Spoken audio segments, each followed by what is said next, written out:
నారాయణం నమస్కృత్య నరం చైవ నరోత్తమం దేవీం సరస్వతీం వ్యాసం తతో జయముదీరయేత్. హరి ఓం. పరమేశ్వర స్వరూపమైన సభకి నమస్కారం. ఈరోజు ప్రసంగాన్ని పూర్తి చేసేటటువంటి సమయానికి పరీక్షిన్ మహారాజు గారు అత్యంత ధర్మబద్ధంగా ఇత పూర్వం పాండవులు ఎలా పరిపాలన చేశారో వారి పరిపాలనని తలంపుకలకు తీసుకొస్తూ కృష్ణ పరమాత్మ యొక్క పాదార విందముల యందు ఎడతెగనటువంటి భక్తితో రాజ్యాన్ని సస్యశ్యామలంగా ఉండేటట్టుగా పరిపాలన చేస్తున్నాడు. అలా పరీక్షిత్ పరిపాలిస్తున్నటువంటి కాలంలో ఒక ఆశ్చర్యకరమైన సంఘటన జరిగింది. మీకు నిన్నటి రోజున నేను ఒక విషయాన్ని విజ్ఞాపన చేశాను. ఎందుచేత కృష్ణ నిర్యాణము ప్రారంభమైపోయింది ప్రథమ స్కంధంలో అంటే, శుకుడు భాగవతం చెప్పడానికి వచ్చి కూర్చోవాలి. అది ఒక చారిత్రాత్మకమైన సంఘటన. ఎందుకంటే శుకుడు వచ్చి కూర్చోడు. ఎందుకు కూర్చోడు అంటే, అసలు శుకుడికి అలా కూర్చోవలసిన అవసరం లేదు. నిరంతరము బ్రహ్మమునందు రమిస్తూ ఉంటాడు. అటువంటి వాడు, మీకు నేను మొదటి రోజున అనుకుంటా విజ్ఞాపన చేశాను, ఒక ఆవు పాలు పితకడానికి ఎంత సమయం పడుతుందో అంతకన్నా ఆయన ఏ ప్రాంతమునందు నిలబడడు. అటువంటి వాడు వచ్చి కూర్చోవాలి. అలా కూర్చోవాలంటే అదొక గొప్ప సందర్భం. ఆ సందర్భం ప్రారంభమైతే అసలు భాగవతం ప్రారంభం కావాలి. ఇంకక్కడి నుంచి మళ్ళీ అవతారములను వరుసగా తీసుకురావాలి. అది తీసుకురావాలంటే కృష్ణ నిర్యాణాది ఘట్టములు పూర్తవ్వాలి. అందుకని చెప్పి కృష్ణ నిర్యాణం ముందు వస్తుంది ప్రథమ స్కందంలో అని మీకు నేను మనవి చేశాను. కృష్ణ నిర్యాణం జరిగింది అంటే దాని అర్థం ఏమిటంటే కలియుగం ప్రారంభమైంది. కలిపురుషుడు ప్రవేశించాడు. కలిపురుషుడు ప్రవేశించిన దగ్గర నుంచి ఒక రకంగా ఆలోచిస్తే కలిపురుష ప్రవేశము చేత వచ్చేటటువంటి ప్రయోజనం ఒకటి ఉంది. ఆ మాట నేనంటే కొంచెం ఆశ్చర్యకరంగా, అదేమిటండి మీరు అలా మాట్లాడారు అని మీకు అనిపించవచ్చు. కానీ ఒక యథార్థం నేను మీకు మనవి చేస్తున్నాను. కలియుగంలో ఉండేటటువంటి మొట్టమొదటి గొప్పతనం ఏమిటంటే, నామాన్ని పట్టుకుంటే చాలు, చాలా తేలికే. జాగ్రత్తగా నామాన్ని పట్టుకుని ఉండగలిగితే, ఈశ్వర కథని పట్టుకుని ఉండగలిగితే తరిస్తాడు. రెండవది, కలియుగంలో పుణ్యకార్యము చేశాడా లేదా చూడరు. పుణ్యకార్యమును తలపెట్టగలిగితే చాలు. కనీసం మనస్సులో 10 మాటలు, ఏమండి నేను కాశీ వెళ్ళాలనుకుంటున్నాను, నేను తిరుమల వెళ్ళాలనుకుంటున్నాను, ఆ శ్రీశైలం వెళ్ళాలని ఉంటుంది, ఆ శ్రీశైలంలో సుప్రభాతం ఎలా జరుగుతుందండి, ఒక ఆవును తీసుకొస్తారట కదా, గోపూజ జరుగుతుందట కదా, అక్కడే కుండంలోకి నీరు వస్తుందట కదా, ఇవన్నీ ఎలా జరుగుతాయండి, జంబుకేశ్వరంలో అమ్మవారికి మధ్యాహ్నం నైవేద్యానికి అర్చకులు చీర కట్టుకుంటారట కదా, అంతటి శక్తి స్వరూపిణిట కదా అమ్మవారు, అర్చకులు కూడా అమ్మవారి ముందు పురుష రూపంలో నిలబడరట, నిజమేనా, అక్కడికి వెళ్ళాలని ఉందండి అని అన్నాడు అనుకోండి, ఆర్తితో ఆ మాట అంటే వెళ్ళిన ఫలితం వేసేస్తారు. అది విచిత్రం. అంటే ఏదో కోటేశ్వరరావు అలా అన్నారు కదా అని ఉట్టిన జంబుకేశ్వరం వెళ్దాం అనుకుంటున్నానండి, తిరుపతి వెళ్దాం అనుకుంటున్నానండి అంటే కాదు. నిజంగా ఇక్కడి నుంచి ఆర్తితో రావాలి. ఆ మాట వస్తే వేస్తారు. పాపకార్యం పూర్తయితే ఫలితం వేస్తారు. పాపకార్యం పూర్తి చెయ్యాలి, పుణ్యకార్యాన్ని పూనికతో తలుచుకోవాలి. ఇది కొంత అడ్వాంటేజా కాదా చెప్పండి నాకు. అయితే మీరు అలా నిలబడగలిగితే అది మీకు కొంత ప్రయోజనాన్ని చేకూర్చగలదు. కానీ అదే సమయంలో కలి అనబడేటటువంటిది ఒక విషపు పురుగు, చాలా ప్రమాదకరమైనటువంటి స్థితి. ఎందుచేతనంటే ఎప్పుడు దేహ సంబంధమైనటువంటి సుఖాల వైపుకే లాగేస్తాడు తప్ప అసలు ఈశ్వరుడి వైపుకి తల తిప్పనివ్వడు, ఉక్కిరి బిక్కిరి చేసేస్తాడు. అటువంటి యుగం ప్రారంభం అవుతోంది. అందుకని ఈశ్వరుడు ఆ సమయంలో నిలబడి ఉంటే కృష్ణ పరమాత్మ ఈ కలిపురుష ప్రవేశం జరగదు. అందుకని ఈశ్వరుడు కూడా ఆ యుగం జరగడానికి కావలసిన అవకాశం ఆయన ఇచ్చేశాడు. అందుకని అవతారం సాధించేశాడు. పరీక్షిన్ మహారాజు గారు దిగ్విజయ యాత్ర చేస్తున్నాడు. దిగ్విజయ యాత్ర చేస్తుండగా ఒక చోట ఒక ఆశ్చర్యకరమైనటువంటి సంఘటన చూశాడు. దీన్ని మీరు కొంచెం జాగ్రత్తగా గమనించాలి. కేవలం మీరు ఒక పురాణ కథగా దాన్ని విన్నారనుకోండి, దానివల్ల ఎంత ప్రయోజనం వస్తుంది అంటే నేను చెప్పలేను. కానీ భాగవతంగా మీకు అర్థం కావాలంటే ఇది చాలా కీలకమైనటువంటి ఘట్టం. ఒక మహాపురుష ప్రవేశం జరిగే ముందు దాని వెనకాతల ఒక కీలకమైన సందర్భం ఉంటుంది.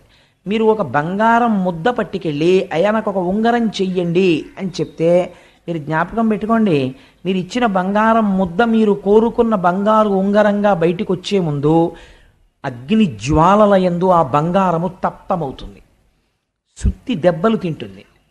ఇన్ని పడితే అప్పుడు మీరు కోరుకున్న బంగారం ఉంగరం చిన్న పెట్టిలో పెట్టి మీ చేతికిస్తారు. ఉంగరముగా మారే ముందు, ఉంగరముగా వచ్చే ముందు వెనక ఒక గొప్ప విషమమైనటువంటి ఒక స్థితి నడుస్తుంది. ఇప్పుడు శుకుడు వచ్చి కూర్చోవలసినటువంటి సందర్భం వస్తోంది.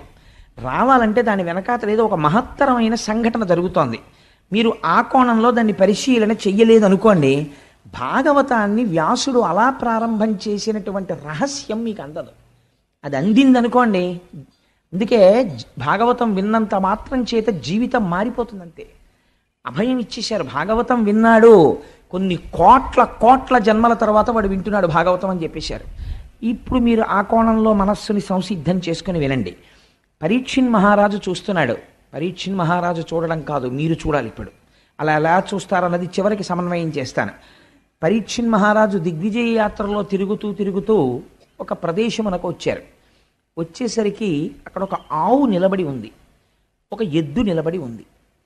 ఈ ఆవు తల్లిలే పిల్లలు పక్కన లేక పిల్లలు కనపడక పిల్లల యొక్క క్షేమవార్త తెలియక ఏడుస్తున్నటువంటి తల్లి ఎలా ఉంటుందో అలా ఉన్నది. ఈ ఉపమానం నేను మీకు చెప్పాను అనుకోండి, వాచికంగా చెప్పినప్పుడు చాలా తేలిగ్గా ఉంటుంది. ఏముందండి అది పెద్ద అని మీరు దాన్ని చాలా తేలిగ్గా తీసేస్తారు. తండ్రికి ఈ ఉపమానం వెయ్యరు, తల్లికి వేస్తారు. ఎందుకనంటే నేను మీకు ఒక ఉదాహరణ చెప్తే మీరు తొందరగా దాన్ని పట్టుకోగలుగుతారు. నేను ఒకప్పుడు సామర్లకోటలో ఉద్యోగం చేస్తుండేవాడిని. అప్పుడు నేను సామర్లకోటలో ఒకరోజు సాయంకాలం బస్ స్టాండ్లో నిలబడి ఉన్నాను, కాకినాడ వచ్చే బస్సు ఎక్కడానికి. నిలబడి ఉండగా ఒక ఆశ్చర్యకరమైన సంఘటన జరిగింది. పల్లెటూరి వాళ్ళు, పాపం తెలియని వాళ్ళు, వాళ్ళందరూ కూడా ఏదో ఇటువైపు పక్కన ఆ పెద్దాపురం దాటిన తర్వాత జగ్గంపేట వెళ్ళవలసినటువంటి బస్సు ఒకటి ఎక్కాలి. ఈ చిన్న చిన్న పిల్లల్ని పట్టుకుని, ఇద్దరు మగపిల్లల్ని ఈ పల్లెటూరి ఆడవాళ్ళందరూ ఎక్కడంలో ఒక తల్లి కూడా ఒక బస్సు ఎక్కేసింది.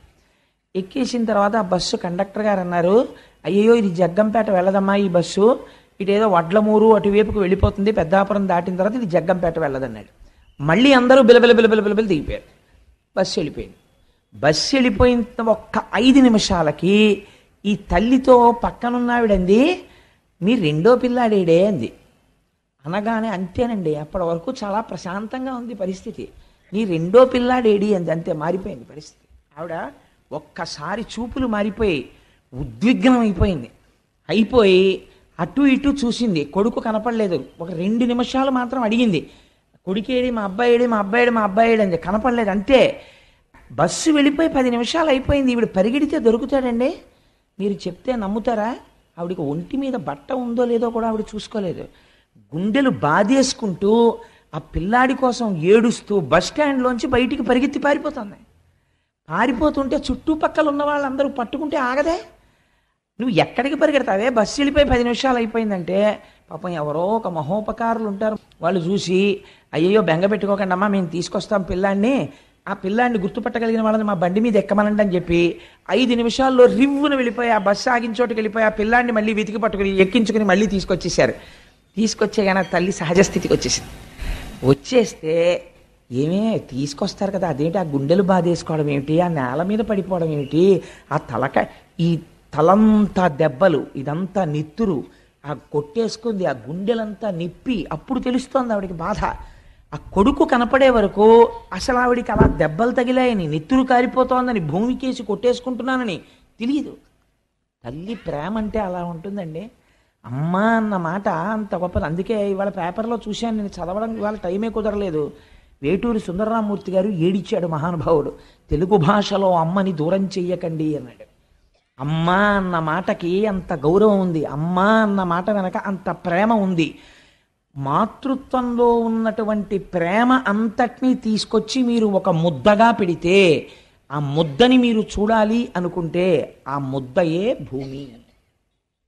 భూమి అమ్మ. అందుకే భూమి గురించి ఎక్కడైనా చెప్పవలసి వస్తే పొంగిపోతారు ఋషులు. వాల్మీకి మహర్షి అయితే చితిక్షమా పుష్కర సన్నిభాక్షి అంటారు. అమ్మకుండే గొప్ప లక్షణం ఏమిటో తెలుసా అండి? ఓర్పు. ఎక్కడి నుంచి వస్తుందో తెలియదు. ఆ పిల్ల చివల్ రస్ అంటారు పెళ్లి చూపులకు ముందు. అమ్మో బలానా వాళ్ళ అమ్మాయిని చేసుకుంటారండి, అమ్మ ఆ అమ్మాయి ముక్కోపెండి బాబు, అన్నింటికీ కోపడుతుందంటారు. ఎక్కడికి పోతుందో తెలియదు ఆ కోపం అంతాను. ఒక్క 2 పిల్లలు పుట్టేటప్పటికీ ఎంత అల్లరి చేయనివ్వండి, ఎంత ఓర్పు. ఓ 4 ఏళ్ళు పోయిన తర్వాత ఆ పిల్ల ఇంటికి వెడితే ఏమిటి ఆ అమ్మాయికే ఇంత ఓర్పు వచ్చేసింది, అంత ముక్కోపం ఉండేదనిపిస్తుంది. అమ్మకి ఓర్చగలిగినటువంటి గుణం ఉంటుంది. ఇవాళ భూమి దాన్ని కోల్పోయినది కలియుగ ప్రారంభంలో. అందుకని బిడ్డ కనపడని ఆవు ఏడ్చినట్టు ఏడుస్తోంది ఆవిడ. ఇది కలియుగానికి ప్రారంభం. అమ్మ ఏడుపుతో కలియుగం ప్రారంభమైంది. దీన్ని మీరు గుర్తుపట్టాలి. గుర్తుపడితే భాగవతం ఏమిటో మీకు అందుతుంది. ఏడుస్తుంటే పక్కన వచ్చి ఒక ఎద్దు నిలబడి ఉన్నది. ఇప్పుడు ఆ ఎద్దు ఒక కాలుతోనే ఉంది, 4 కాళ్ళు లేవు ఎద్దుకి, ఒక్కటే కాలు. అసలు మీరు ఒక విషయం ఆలోచించండి, ఒక కాలు మీద ఎద్దు నిలబడగలదా? ముందు 2 కాళ్ళు ఉండి వెనక 2 కాళ్ళు లేకపోతేనే ఆ ఎద్దుకి నడక లేదు. అటువంటిది 3 కాళ్ళు లేకుండా మీరు ఎద్దుకి ఎటువైపు కాలు ఒక్కటి ఉంచినా సరే అసలు ఆ ఎద్దు నిలబడి ఉండడాన్ని మీరు చూడగలరా? మీరు చూడలేరు. ఒక కాలుతో ఉన్న ఎద్దు భూమి మీదే డేకుతూ ఉంటుందంతే, నిలబడినట్టు కనపడుతుందంతే. ఇలా నిలబడినట్టు ఉన్నటువంటి ఎద్దు తన 3 కాళ్ళు పోయాయని ఏడవట్లేదు, ఆవు ఏడవడానికి ఆశ్చర్యపోయింది. ఇది మీరు గుర్తుపట్టవలసిన రహస్యం. ఆవు ఎందుకు ఏడుస్తోందని గోమాత వంక తిరిగి అంది. ఎందుకు ఏడుస్తున్నావు మంగళప్రదురాలా అని అడిగింది. మంగళప్రదురాలా అంటే శుభం ఇవ్వడం మాత్రమే తెలుసున్నదానా? యథార్థం అండి.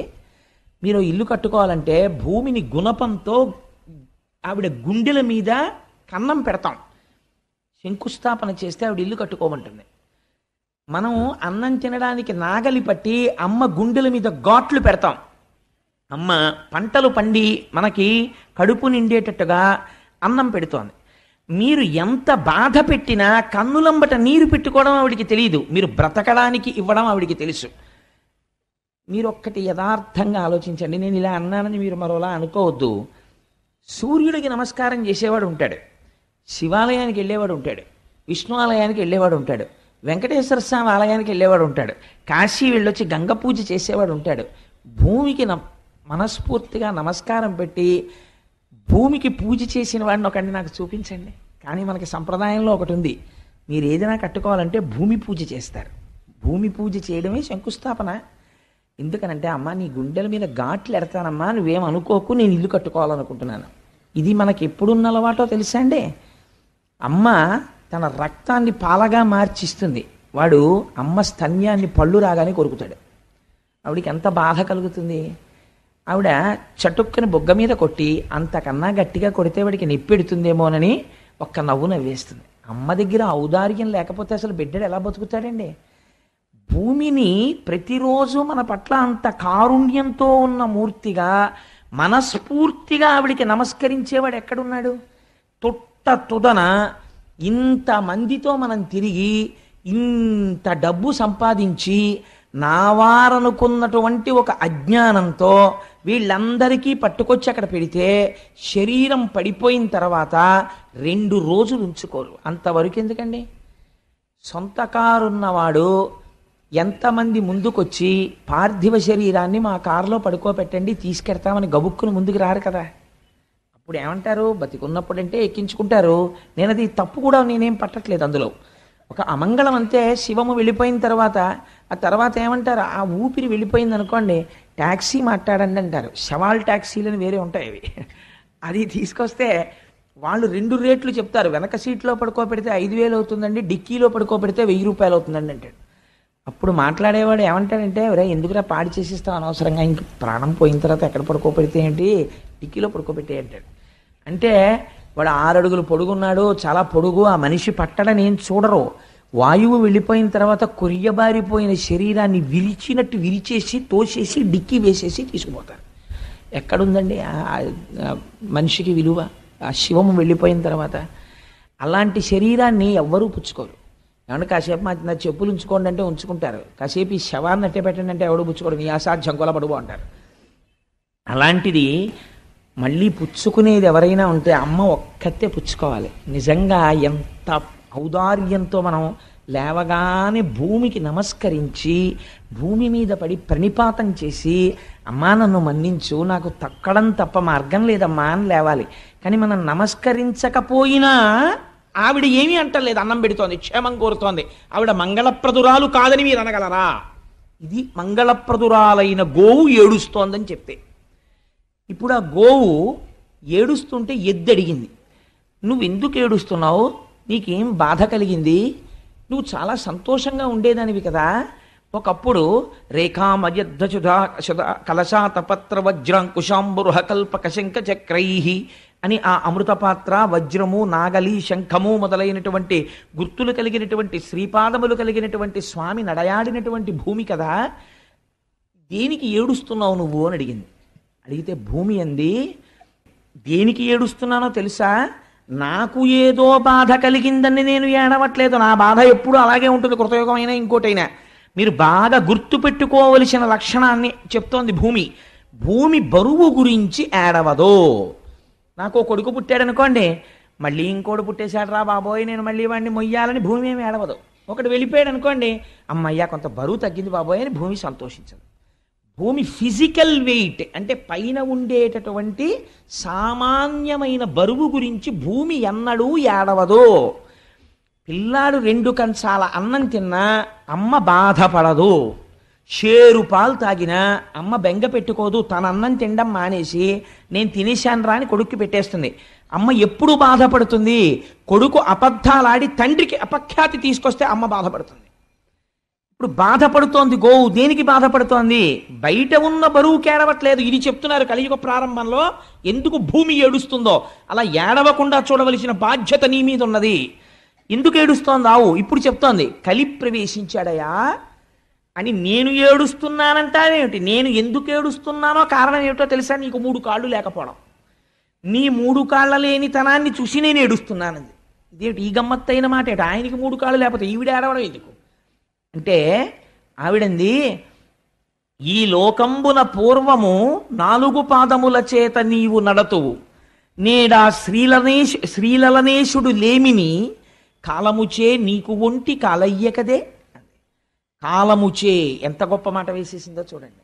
కలి బలవంతంగా వచ్చాడా, రాలేదు, ఈశ్వరుడు అనుగ్రహించాడు. కలియుగం అంతే, వాడు రావాలి, దారి ఇచ్చాడు.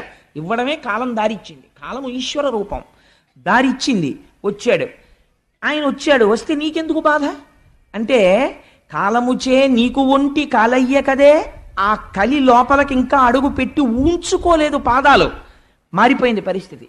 ఏమిటైంది ఇప్పుడు అంటే, బిడ్డలు తల్లిదండ్రులను చూడడానికి ఇష్టపడడము లేదు. పెద్దవారైపోయినటువంటి తల్లిదండ్రులు చాలా బరువుగా అనిపిస్తున్నారు పిల్లలకి. పిల్లల యొక్క యోగక్షేమాల్ని చూసి వాళ్ళని వృద్ధిలోకి తీసుకురావడానికి సంస్కారయుతంగా ముందు పిల్లలకి సంస్కారం నేర్పాలని పెద్దలు ఆలోచించడం లేదు. ధర్మము విచ్చిపోతోంది. పూర్వం 4 పాదములు నీకుండేవి, ఇది మామూలు ఎద్దు కాదు. ఇప్పుడు మీరు గుర్తుపట్టాలి, ఆ ఎద్దు ఎవరు, ధర్మము. ధర్మమునకు భూమికి ఎంత దగ్గర సంబంధమో చూడండి. నీకు 4 పాదాలు ఉండేవి. ఏమిటా 4 పాదాలు, ఒకటి సత్యము, రెండవది శౌచము, మూడవది తపస్సు, 4వది దయ. ఈ 4 పాదములతో ధర్మం నడుస్తుంది. ఇలా నడిచేటటువంటి 4 పాదములు కలిగినటువంటి ధర్మం అనబడేటటువంటి వృషభమునకు, అందుకే శంకరుడు వృషభాన్ని ఎక్కుతాడంటాడు. అంటే ఆయన ధర్మమును అధిరోహించి నడుస్తాడు ఆయన. కాబట్టి ఇప్పుడు నీకు 1 పాదమే ఉన్నది, 3 పాదములు నీకు లేవు. ఎందుకు లేవు 3 పాదములు? ఈ 3 పాదములు లేకపోవడం చేత కలిపురుషుడు వచ్చేసాడు. వచ్చేయడం వల్ల నీకు 3 పాదాలు పోతే ఏమవుతుంది, దేవతలకు, ఋషులకు, మీరు చాలా జాగ్రత్తగా గుర్తుపట్టాలి ఆవు చెప్తున్న మాటల్ని, దేవతలకు, ఋషులకు, పితృదేవతలకు, ధీయుతులకు, నీకు, నాకు, గోవులకు, వర్ణాశ్రమములకు బాధ ఎనుచు కుందెదననగా అంది. ఎవరెవరికిట బాధ, ఎందుకు ఏడుస్తున్నానో తెలుసా, వీళ్ల కోసమే నేను ఏడుస్తున్నానంది ఆవిడ. ఎవరి కోసం, దేవతలకు, దేవతల గురించి ఏడుస్తున్నాను. ఎందుకు ఏడుస్తున్నాను, రాబోయేటటువంటి కాలంలో యజ్ఞయాగాది క్రతువులను విమర్శించేటటువంటి వాళ్ళు ఎక్కువైపోతారు. యజ్ఞయాగాది క్రతువులు ఒక్క మన సనాతన ధర్మంలో మాత్రమే ఉంటాయి, ఇంకెక్కడా లేవు. యజ్ఞము చెయ్యడం, అగ్నిహోత్రంలో హవిస్సు వెయ్యడం, మీరు మళ్ళీ సంపదని పొందడానికి అగ్నిహోత్రము ద్వారా దేవతలకు హవిస్సులు ఇస్తే ప్రీతి చెందినటువంటి దేవతలు మళ్ళీ వర్షాన్ని కురిపించి మీకు సంపదలను ఇస్తారు. మీరు తిరిగి వారి పట్ల కృతజ్ఞత ప్రకటించినప్పుడు దేవతల యొక్క ఆగ్రహమునకు గురవుతారు. కాబట్టి దేవతలకి హవిస్సులు ఇవ్వరు. హవిస్సులు ఇవ్వనటువంటి మనుష్యులకి శుభాన్ని మేము చెయ్యం అని దేవతలు చెయ్యరు. కాబట్టి హవిస్సులు పొందని దేవతలు తయారవుతారు. ఎందుచేత అంటే ఏది సనాతన ధర్మమో, ఏ సనాతన ధర్మము ఈ గడ్డ మీద నిలబడిందో ఆ గడ్డ మీద సనాతన ధర్మము విమర్శకి గురైపోతుంది. కాబట్టి ఏమైపోతుంది, యజ్ఞయాగాది క్రతువులు నశించిపోవడం ప్రారంభం అవుతుంది. అందుకని దేవతలకు, ఋషులకు, ఎవరు వేదం కష్టపడి చదువుకొని స్వరం తెలుసుకుని చాలా కష్టపడి ఆ స్వరంతో వేదం చెప్తాడో అసలు ఆ వేదాన్ని ఆదరించాలనేటటువంటి బుద్ధి నశించిపోతుంది లోకంలో. ఎవడు తపస్సుతో ఉన్నాడో, ఎవడు నాకు లోకములో విషయసుఖములు అక్కర్లేదని జడలు కట్టి భగవంతుని ఎందున్నాడో వాడిని రాళ్ళు పెట్టి లోకం కొట్టేటటువంటి రోజు వస్తుంది. అలాంటి వాడిని చూసి నిష్కారణంగా విమర్శ చేసేటటువంటి రోజులు బయలుదేరిపోతాయి. నేను ఈ మాట అంటే నేను అసందర్భంగా అన్నానని మీరు అనుకోకండి. నేను తరచూ ఒక మాట చెప్తుంటాను. నాకు ఎక్కడైనా నేను తెల్లటి బట్టలు కట్టుకుని వెళ్ళిపోతుండగా నాకు కె విశ్వనాథ్ గారు కనపడితే, విశ్వనాథ్ గారికి నాకు మధ్యలో ఒక మురుగుడు గుంట ఉంటే నేను అది మురుగుడు గుంట ఉందని పక్కకి కూడా వెళ్లకుండా వారి పాదములకు ప్రణిపాతం చేయడానికి మురుగుడు గుంటలో పడిపోతాను అంటుంటాను. ఎందుకని అంటే బహుశా సినిమా రంగంలో ఆయన ఒక ఋషి. నేను ఈ మాట ఎందుకంటున్నానో తెలుసా అండి? ఆయన ఒక సినిమా తీశారు, నాకు ఆ పేరు జ్ఞాపకం లేదు, కానీ అందులో ఒక ఆఫీసరు వేదం చదువుకున్న వాళ్ళకి స్టైపెండ్ గ్రాంట్ చేస్తాడు. వేదం చదువుకుని 60 ఏళ్ళో 70 ఏళ్ళో వచ్చేసి వృద్ధుడైపోయినటువంటి పండితుడు పైన వస్త్రం కూడా లేకుండా ఉత్తరీయం వేసుకుని వచ్చి నిలబడితే ఆఫీసర్ ఎదురుగుండా 4 కుర్చీలు ఖాళీ ఉంటాయి. కూర్చోమని కూడా చెప్పడు, గోళ్ళు కొరుకుతుంటాడు ఆయన. గోళ్ళు కొరుక్కోవడం అంటే పని లేనివాడు చేసే పని ఏంటంటే గోళ్ళు కొరుక్కుంటున్నామని. ఆయన కాలం గురించి మాట్లాడుతుంటాడు. అది విచిత్రం. అసలు కాలస్వరూపమైన ఈశ్వరుడు గురించి వేదం చెప్తోంది. వేద చదువుకున్న వాడిని నించోపెట్టాడు, తను కూర్చున్నాడు. ఏమిటండి మీకు స్టైపెండ్ ఇమ్మంటారు, స్టైపెండ్ ఇమ్మంటారు, మీకేమొచ్చు చెప్పండి అంటాడు. ఘన చెప్పడం, జట చెప్పడం అంటే మాటలు కాదు. ఆయన ఘన జట చెప్తుంటాడు. చెప్తుంటే అబ్బబ్బబ్బబ్బబ్బా మాట మళ్ళీ ముందు పెట్టి వెనకపెట్టి ముందు పెట్టి వెనకపెట్టి ఎంతసేపు చెప్తారంటే టైం వేస్ట్ అంటాడు. సరే, ఆ తర్వాత ఇప్పుడు నేను సినిమా గురించి అంతా ఎందుకు కానండి అంటే ఏమైంది, కలియుగం ఎలా ఉంటుందో సెల్యులాయిడ్ మీద విశ్వనాథ్ గారు చూపించారు. ఇలా చూపించిన డైరెక్టర్ని ఒకటి నాకు చూపించండి. వేదము అవమానింపబడుతుంది. వేదం గురించి తెలుసున్నవాడు వేదం గురించి మాట్లాడాలి. వీడికి ఏం తెలుసు అని వేదం చదువుకున్న వాడికి వీడు స్కాలర్షిప్ను వీడు అదే స్టైపెండ్ గ్రాంట్ చేస్తాడు. ఘన జటా చదువుకున్న 70 సంవత్సరముల మహాపండితుణ్ణి నిలబెట్టి వేదం చదివితే వీడు నిర్ణయించి నెలకు 200 రూపాయలు గ్రాంట్ చేసేంత మొనగాడా? అంత అద్భుతంగా విమర్శ చేశాడు మహానుభావుడు. అందుకని దేవతలకు, ఋషులకు, పితృదేవతలకు తద్దినాలు పెట్టేవాళ్ళు కొరవైపోతారు. పితృదేవతలు ఏడుస్తుంటారు. ఒక్కడు తద్దినం పెట్టేవాడు కనపడ్డం. ఎందుకు పెట్టడు అంటే, ఎందుకండి శ్రాద్ధం పెట్టడం? శ్రాద్ధం అంత షార్ట్ కట్ ఏది ఉండదు. నేను ఒక మాట అంటే మీరు ఏమనుకోకండి, భాగవతంగా చెప్పేస్తే భాగవతం ఎందుకండి? పెద్ద కోడల్ని ఇంటికి తెచ్చుకునే ముందు అంత జాగ్రత్త ఎందుకు పడతారో తెలుసా? రేపొద్దున్న పితృదేవతలకి అందాలి అంటే ఆ పెద్ద కోడలు దీపం పెట్టాలి. కొడుకును పుట్టినటువంటి వాడు పెడితే అందుకోరు, కోడలు దీపం పెట్టాలి. తల్లిదండ్రుల పట్ల, అత్తమామల పట్ల సంస్కృతి సంస్కారం ఉన్న కోడలైతే దీపం పెడుతుంది. నేను ఎన్ని ఇళ్లలో చూశాను, తద్దినం పెట్టేటప్పుడు అసలు కోడలు వచ్చి దీపమే పెట్టదు. కాబట్టి పితృదేవతలకు ఇంత గొప్ప కోడలరా నా కోడలని వాళ్ళు ఏడుస్తారు అప్పుడు. అందుకని పితృదేవతలకు నీకు ధర్మం పోతోంది, నాకు భూమికి, నీకు నాకు గోవులకు. ఆవులు అవమానింపబడతాయి. ఎప్పుడు చెప్పేసిందో చూడండి, కలియుగ ప్రారంభంలో చెప్పేసింది. ఆవుల్ని కొడతారు, ఆవుల్ని అమ్ముతారు, ఆవుల తోళ్లు తీసేస్తారు, ఆవు మాంసం తింటారు. గోవు అవమానింపబడిన చోట ఏ గోవు నుంచి వచ్చిన సమస్త పదార్థములు గౌరవింపబడ్డాయో అక్కడ గోవుల్ని రక్షించుకోవడానికి కేంద్రాలు వెలియవలసినటువంటిది, ఉద్యమాలు నడపవలసినటువంటి దౌర్భాగ్యం ఈ జాతికి వచ్చేస్తుంది. కాబట్టి గోవులకు, నానావర్ణాశ్రమములకు బాధయనచు కుండెదననగా కలియుగం ప్రవేశించింది అనడానికి ఇదే గుర్తు. వీళ్ళందరూ బాధలకు గురవడం ప్రారంభమైపోతోంది. అందుకు ఏడుస్తున్నానయ్యా అంది అని ఒక మాట చెప్పింది. నీకు 4 పాదములు ఉండేవి, సత్యము, శౌచము, తపస్సు, దయ. ఇప్పుడు ఇందులో 3 పాదములు పోయాయి. మీరు అలా చెప్తే నేను అలా అన్నాను అనుకోండి, ఇప్పుడు అది బయట ఉన్నటువంటి ఒక ఎద్దా కాదని నేను అంటున్నాను కదా. ఎద్దు ధర్మస్వరూపం, ఆవు భూస్వరూపం అని కదా నేను చెప్తున్నాను. ధర్మస్వరూపమునకు 3 పాదాలు పోయాయంటే ఎలా పోతాయండి? మీరు ధర్మమన్నా ఆచరించాలి, అధర్మమన్నా ఆచరించాలి కదా. మీరు ధర్మంగా ఉండాలి, మీరు ధర్మం చేయలేదు కాబట్టి ఏం చేసినట్టు? అధర్మం చేసినట్టు. కాబట్టి ఈ 3 పాదాల స్థానాల్లో మరి అధర్మమైనటువంటి 3 ఏముంటాయి? అవేవో తిరుగుతున్నాయి అన్నమాట బయట. ఈ 3 ఇక్కడ లేవు అంటే 3 తిరగకూడనివి ఏవో తిరుగుతున్నాయి. అవి ఇక్కడ ధర్మానికి ఉండవు పాదాలుగా, అధర్మానికి ఉంటాయి. దాని గురించి చెప్పక్కర్లేదు. కానీ ఆ 3 ఏమిటై ఉంటాయి? ఆ 3 తిరగబట్టి ఈ 3 తెగిపోయాయి. ఏ 3 తిరుగుతున్నట్టు అంటే సత్యం అనేటటువంటి పాదము తెగదు. జ్ఞాపకం పెట్టుకోండి. ఎందుకని? ఇన్ని అధర్మాలు చేసినా దేవుడి గురించి తెట్టేటటువంటి వాడికి కూడా లోపల దేవుడు ఉన్నాడు కాబట్టి తిరుగుతున్నాడు. వాడు తిన్నది జీర్ణం చేయడం మానేశాడు అనుకోండి, చచ్చి ఊరుకుంటాడు. వాడు ఏం తిడతాడు వాడు? అందుకని లోపల ఆయన ఉండి ఊపిరిని వాక్కుగా మారిస్తే తిడుతున్నాడు కృతజ్ఞుడై. కాబట్టి ఈశ్వరుడు ఇంకా ఉన్నాడు కాబట్టి ఈ లోకం ఉన్నది, మారని పదార్థము ఇంకా కాపాడుతోంది కాబట్టి సత్యం అలా ఉన్నది. అదొక్కటే పాదం. మరి పోయినది ఏది? శౌచము పోయినది. శౌచము దేని చేత పోయినది అంటే దుష్టజనులతో కూడినటువంటి సంగము వలన పోయినది. అంటే ఎంత పెద్ద కాషన్ ఆర్డర్ పడిపోయిందో చూడండి భాగవతంలో. అన్నిటికన్నా జీవితంలో మీరు చాలా జాగ్రత్తగా ఉండవలసినది దేని విషయంలో? స్నేహము విషయంలో. మీ ఇంటికి తమంత తాముగా 50 మంది రావచ్చు, 50 మంది మాట్లాడచ్చు. మీ స్థితి నుంచి మీరు జారిపోకూడదు. జారిపోకుండా దుష్టుడైన వాడు మీ ప్రమేయం లేకుండా ఒకనాడు మీకు తారసపడతాడు, మీతో వచ్చి మాట్లాడతాడు. వాడి మాటలు మీరు ఎలా వినాలంటే తామరాకు మీద నీటి బొట్టు పట్టినట్టు పట్టాలి. అది వెంటనే జారిపోవాలి తప్ప, ఒక చిరునవ్వుతో విని వదిలిపెట్టాలి తప్ప దానికి మీరు మనసులో స్థానం ఇచ్చారనుకోండి అంతే, శౌచము పోతుంది.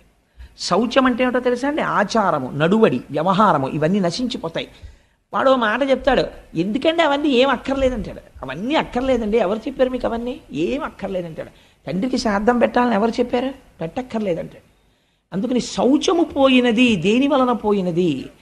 మీరు ఒకటి జ్ఞాపకం పెట్టుకోండి, ఆచారం అవసరమా అవసరము లేదా? ఆచారం అవసరమే అని నేను అంటాను. ఎందుకంటానో చెప్పనండి. ఆచారము ముందు లేకపోతే మీరు మొహం కడుక్కోకుండా అన్నం ఎందుకు తినరు? మొహం కడుక్కోకుండా అన్నం ఎందుకు తినకూడదండి? మొహం కడుక్కోకుండా లోపలికి ఎడుతోంది కదా, పాచి ఎక్కడి నుంచి వచ్చింది? మీలోంచి వచ్చిన పాచే కదా మీ నాలుక మీద ఉన్నది, పళ్ళ మీద ఉన్నది. నేనే పుచ్చేసుకుంటాను, మళ్ళీ నేను తింటాను అన్నం. ఎందుకు తింటలేదు? లేకపోతే మీరు స్నానం చేయకుండా అన్నం ఎందుకు తింటలేదు? లేకపోతే నేను చొక్కా కింద ప్యాంటు పైన వేసుకుంటాను, ఎందుకు వేసుకోరు? అంటే ఒక ఆచారం ఉన్నది ప్రపంచంలో. ముందు ఒక మంచి జరగడానికి దానికి కావలసినటువంటి ఉపకరణములు ఆచారము చేత సిద్ధిస్తాయి. మీరు తిన్నటువంటి పదార్థమునందు శౌచం ఉండొచ్చు. భార్య ఎంతో కష్టపడి మంచి పదార్థం వండింది, మీరు రోజు మొహం కడుక్కోకుండా అన్నం తింటే ఏమవుతుంది? బ్యాక్టీరియా అంతా మళ్ళీ కడుపులోకి వెళ్ళి లేనిపోని జబ్బు వస్తుంది. మొహం కడుక్కోవడం అనేది ఆచారం అయితే, మొహం కడుక్కున్న తర్వాత అన్నం తినడం అనేటటువంటిది తదనంతరం ఈశ్వరుని యొక్క అనుగ్రహం పొందడానికి మీరు చేసేటటువంటి కర్మ యొక్క సాఫల్యతని పొందడానికి కావలసిన రీతిలో సంసిద్ధం అవడం. ఆ స్థాయిలో ఆచారం అవసరమా కాదా? అవసరమే. ఏ స్థాయిలో అవసరం లేదు?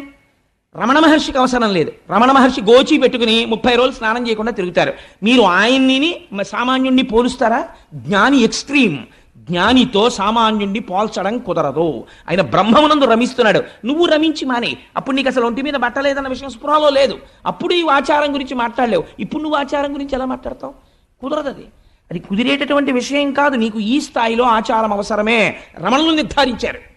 రమణులు సంధ్యావందనం చేయలేదని రమణుల ఆశ్రమంలో ఉన్నటువంటి రమణుల యొక్క మేనల్లుడు ఒక ఆయన సంధ్యావందనం చేయడం మానేశాడు. మా మాయగారే చేరి నేను ఎందుకు చేయాలన్నాడు. అంటే ఆశ్రమంలో ఉన్న వాళ్ళు రమణ మహర్షికి చెప్పారు, నా స్థాయి వాడికి ఇంకా పొందలేదు. పొందిన నాడు తనంత తాను సంధ్యావందనం చెయ్యవలసిన అవసరం లేకుండా జ్ఞానిగా నిలబడ్డం వాడికి తెలుస్తుంది. అప్పటి వరకు వాడు సంధ్యావందనం చెయ్యాలి. ఎవరో 100వ మెట్టు మీద నించున్నాడు, ఆయన ఎలా ఎక్కాడో తెలుసుకోకుండా మీరు 1వ మెట్టు నుంచి ఎక్కను 100వ మెట్టు మీదకి ఎగురుతానంటే నడుము విరిగిపోతుంది. కాబట్టి అలా ఎక్కకూడదు. మీరు 1వ మెట్టు, 2వ మెట్టు, 3వ మెట్టు ఎక్కాలి.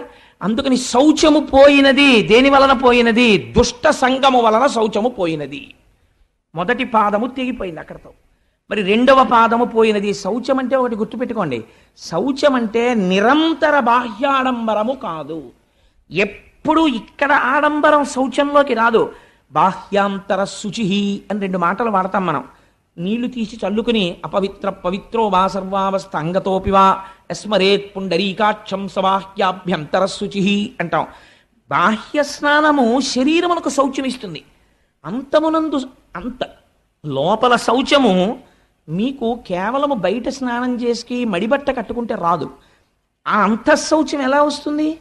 మీరు తెల్లవారుజామునే లేచి సంధ్యావందనం చేస్తూ నిన్న రాత్రి మీరు అనుభవించినటువంటి భోగం గురించి ఆలోచించేస్తే మీకు అంతఃశౌచం ఎక్కడుంది? సంధ్యావందనం చేసేటప్పుడు మీరు వెంటనే దాన్ని విడిచిపెట్టి ఆచమనం చేయగానే పవిత్రులై మనస్సుని ఈశ్వరుడి దగ్గర పెట్టి సంసిద్ధులు కావాలి. అప్పుడు అది అంతఃశౌచం. బాహ్య శౌచాన్ని బయటవాడు కనిపెడతాడు, అంతఃశౌచాన్ని ఎవడు కనిపెడతాడు? మీకు మీరే సాక్ష్యంతే.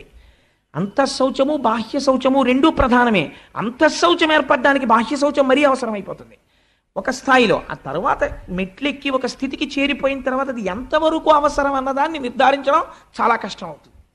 అందుచేత ఇప్పుడు శౌచము దేని వలన పోయినది? దుష్ట సంగము వలన పోయినది. రెండవ పాదమైనటువంటి ఒకటి సత్యము, ఒకటి శౌచము, మూడవది దయ.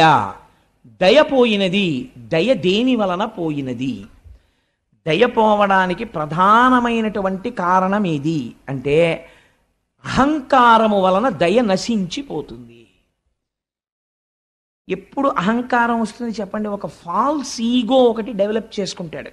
నా అంత వాణ్ణి, అందుకే నిన్ను పొగిడేవాణ్ణి ఎక్కువగా నీ దరికి చేర్చకు అని చెప్తారు. పర్సనాలిటీ అససినేషన్ అని మీకు తెలియకుండా మీరు నిర్మించుకున్నటువంటి మీ శీలము నశించిపోతుంది. దేనివల్ల? మీ పక్కన కూర్చున్నవాడు నిరంతరం మిమ్మల్ని పొగడ్డం మొదలుపెట్టాడు అనుకోండి, నా అంతవాణ్ణి నేనన్న అహంకారం వచ్చేస్తుంది. ఈ అహంకారం ఏ స్థాయికి వెళ్ళిపోతుందంటే, ఏమిటంటే నా అంతటి వాణ్ణి నేను వస్తుంటే ఏమిటా అలా ప్రవర్తించడం, ఏమిటా అడ్డు లేకపోవడం, ఏమిటి అది అడ్డు రావడం ఏంటి, నాకు ఇది అడ్డు రావడం ఏంటి, ఈ భావన వచ్చేస్తుంది. వచ్చేస్తే ఏమవుతుందంటే భూత దయ నశించిపోతుంది, దయ పోతుంది. కాబట్టి దయ పోవడానికి ఏది కారణమైనది? అహంకారము కారణమైనది. కాబట్టి ఇప్పుడు దయ లేదు, దాని ప్లేస్లో మీకు ఏం కనపడుతుంటుంది? అహంకారం కనపడుతూ ఉంటుంది. కాబట్టి కలిపురుషుడున్నాడు, మీకు ఏం కనపడుతుంటుంది? అహంకారం కనపడుతూ ఉంటుంది. మీకు నేను ఒక ఉదాహరణ చెప్తాను. మొన్నటి రోజున నేను రైతు బజార్లో కూరలు కొనుక్కుని ఇంటికి వెళ్ళిపోతున్నాను. అటువైపు సందులోంచి ఓ పిల్లవాడు ఓ 80 కిలోమీటర్ల వేగంతో హీరో హోండా మీద రైంగిమని టర్నింగ్ తిరిగాడు. తిరిగి వాడు నా స్కూటర్ చూసి, నేను ఆ సందులోకి తిరుగుతున్నాను, స్కూటర్ చూసి నేను ముసలాండి అయిపోతున్నాను, నా బండి అంతకన్నా ముసలిది, 17 ఏళ్ళు అయిందేమో అది కొని, నేను పాపం ఇంత అలా సేవిస్తోంది ఎప్పటి నుంచో, దాన్ని ఎందుకు మార్చాలని నేను మార్చలేదు. అది అతను బ్రేక్ కొడితే ఇటువైపు ఉన్నవాడు అటువైపుకి తిరిగాడు. అంటే అలా తిరిగింది బండి. తిరిగితే నేనన్నా, ఏమయ్యా అంత స్పీడ్ వస్తున్నావే, ఒకవేళ నువ్వు నన్ను గుద్దీసావు అనుకో, నా కాలో చెయ్యో విరిగిపోతే ఓ నెలలాళ్ళు మెడికల్ లీవ్ పెడతాను, పర్వాలేదు. కాలో చెయ్యో విరిగిపోయిందని తెలియగానే ఉదారులై మా ఆఫీసర్లు గ్రాంట్ చేస్తారు, సత్యమే కాబట్టి. కానీ నీకు విరిగిపోయిందనుకో, ఇప్పుడు నడుస్తున్న టైము ఫిబ్రవరి కదా, మార్చి ఏప్రిల్లో పరీక్షలు ఉంటాయి. నువ్వు ఎంత విలువైన విద్యా సంవత్సరాన్ని జీవితాన్ని పోగొట్టుకుంటావో. After all 80 kilometres speed thrill కోసం నీకు ఎందుకే ఇంత స్పీడు అన్నాను. అతను అన్నాడు, పోవాయ చెప్పొచ్చా ఎలవాయ నువ్వు అన్నాడు. అంటే నేను చాలా సంతోషించాను. మీరు దాని గురించి పెద్ద సీరియస్గా ఆలోచించక్కర్లేదు. అంటే నేను ఎందుకు చెప్తానంటే, అప్పుడు నేను అనుకున్నాను, ఓహో భాగవతం చెప్దాం అనుకుంటున్నాను కదా ఫిబ్రవరి 2వ తారీఖు నుంచి, ఈశ్వరుడు కలిదర్శనం చేయించాడు నాకు అనుకున్నాను. అంటే వాడికి ఒక పెద్ద అహంకారం అనమాట. నా అంత వాణ్ణి నేనేం తగిలిన బండికి 80 కిలోమీటర్స్ స్పీడ్లో బ్రేక్ వేసి బండి ఇలా తిరిగింది. అది ఎంత సంతోషం వాళ్ళకి ఇలా తిరిగిపోతుంటే. అలా అనుకుంటున్నాడు. అది చూడండి ఇప్పుడు ఏమైపోయింది. అది నిజంగా దయ కలిగిన వాడు అనుకోండి, అయ్యో మాస్టర్ మీరు అంత మాట అన్నారు, మీకు కూడా చూస్తుంటే 20 ఏళ్ల కుర్రాళ్ళ లేరు, పాపం మీకు కాలో చెయ్యో విరిగిపోతే మీకు ఇబ్బందే కదండి, అంత మాట అన్నారు నా వృద్ధిని కోరి, చాలా సంతోషం అండి అన్నాడు అనుకోండి. అతనికి దయ ఉందండి నా పట్ల. అంటే ఇప్పుడు అతని విషయంలో తెగిపోయిన ఎద్దే ఉంది అతనిలో. అంటే ఇప్పుడు ధర్మము యొక్క ప్లేస్ని ఎవరు రీప్లేస్ చేస్తున్నారు? అధర్మము రీప్లేస్ చేస్తారు. కలిపురుషుడు వచ్చాడు. మామూలుగా మీరు దయ పోయినది, శౌచము పోయినది అన్నారనుకోండి, మీకు కలిపురుష దర్శనం ఎక్కడవుతుంటుంది? ఇప్పుడు మీరు పెద్ద సినిమా మీకు కనపడుతుంది ప్రపంచంలో. ఇప్పుడు మీరు రోడ్డు మీద వెళ్ళిపోతున్నారనుకోండి, మోటార్ సైకిల్ మీద వెళ్ళిపోతూ సెల్ ఫోన్ మాట్లాడుతున్నవాడు లోకమునందు దయలేనివాడు, వాడు ఎవరినైనా గుద్దేస్తాడు. కొంతమంది మోటార్ సైకిల్ మీద వెళ్ళిపోతూ ఈశ్వరుడు 2 చేతులు ఇస్తే వదిలేస్తారు, వాడికి ప్రమాదం మనకి ప్రమాదం. కాబట్టి ఇవన్నీ ఏమిటంటే కలిపురుష లక్షణాలే. కాబట్టి మీరు ఓహో ఇదంతా కలిపురుష లక్షణం ఇంత ప్రబలంగా ఉందన్నమాట అని మీరు వెంటనే కృష్ణపాదాలని స్మరించుకుంటూ ఉండాలి. కాబట్టి ఇప్పుడు ఏమైపోయినది? దయ అహంకారం వలన పోయినది. మూడవది ఇది తపస్సు. తపస్సు దేని వలన పోయినది? సమ్మోహము వలన పోయినది. సమ్మోహం అంటే ఏమిటి? ఇది ఒక విచిత్రమైనటువంటి లక్షణం. ఎందుకంటే అసలు ఆ చేయవలసిన అవసరం ఏముందండి అని. మీరు చాలా కృతక వేదాంతం ఒకటి వింటుంటారు, మీరు ఎప్పుడైనా విన్నారో లేదో. ఇవాళ భీష్మేకాదశి కదండి, మేమందరం సత్యనారాయణ వ్రతం చేసుకున్నామని మీరు ఎవరితోనో చెప్తున్నారు అనుకోండి. ఒక ఆయన వచ్చి అంటాడు, ఎందుకంటే అవన్నీ చెయ్యాలేంటి? ఇక్కడ ఉండాలండి శుద్ధి. ఇక్కడ శుద్ధి కోసం వాడు వ్రతం చేసుకున్నాడు. నీకంత శుద్ధి నిజంగా పొందేసిన వాడివైతే ఏమంటారో తెలుసా అండి? మహాత్మా అంటారు. పొద్దున్న మా ఇంటికి తత్వవిధానంద సరస్వతి మహారాజ్ అని ఒక మహానుభావుడు వచ్చారు. వారితో పాటు వేరొక పరివ్రాజకులు వచ్చారు. వారిని ఏమని పిలుస్తారో తెలుసా అండి? ఎప్పుడు నేను గమనిస్తూ ఉంటాను. రండి మహాత్మా అంటుంటారు అందరినీ. తత్వవిధానంద సరస్వతి మహారాజ్ దగ్గర శిష్యుడని చెప్పుకోవలసిన స్థాయి వారై ఉండవచ్చు వారు, లేదా వారి నాన్నగారి దగ్గర చదువుకున్నారు. అయినా వారికి అహంకారం ఉండదు. వారు ఆయన్ని కూడా తన పక్కన కూర్చోపెట్టుకుని చక్కగా వారిని పిలిచేటప్పుడు మహాత్మా రండి అంటారు. ఆ పిలుపులో ఆయనలో కలి ప్రవేశించలేకపోయాడు అనమాట. అందుకని అహంకారాన్ని చెక్ చేస్తున్నారు ఆయన.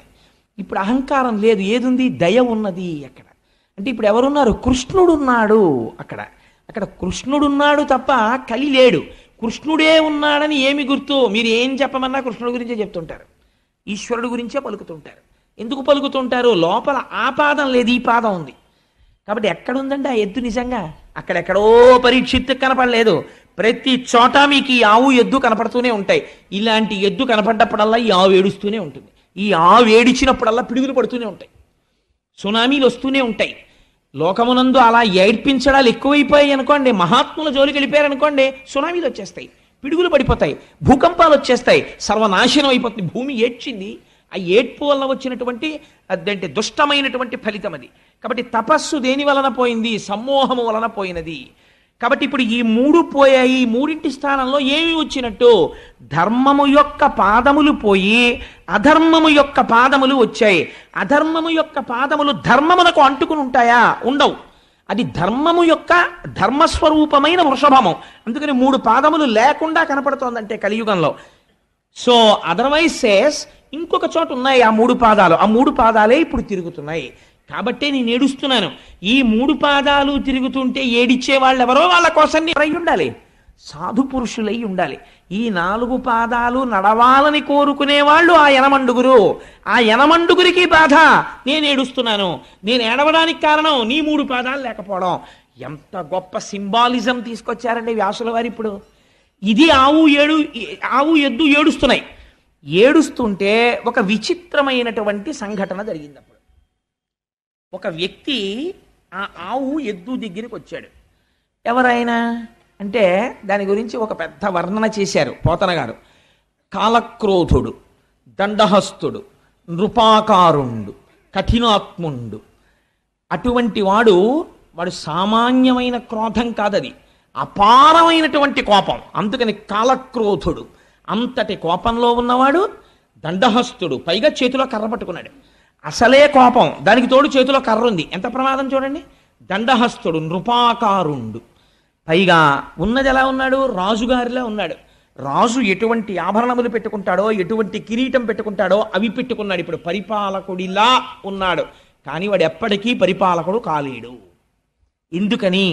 లోపల పరిపాలనాంశ లేదు, పరిపాలించడానికి తగిన సంస్కార బలము లేదు, కానీ పరిపాలకుడైనాడు. కాబట్టి ఏమయ్యాడు? నృపాకారుండు, నృపుండు కాడు. ఇది కలియుగ లక్షణం. ఎంత అందంగా వేసేశారో చూడండి. ఇంకా దాని వ్యాఖ్యానం మీరు మనసులో ఎంత దూరమైనా వెళ్ళచ్చు. నృపాకారుండు జంఘాలుండొక్కడు శూద్రుడు అసురగతిన్ కారుణ్య నిర్ముక్తుడై నేలంకూలగతన్య బంతిచిలగా నిర్ఘాత పదాహతిన్.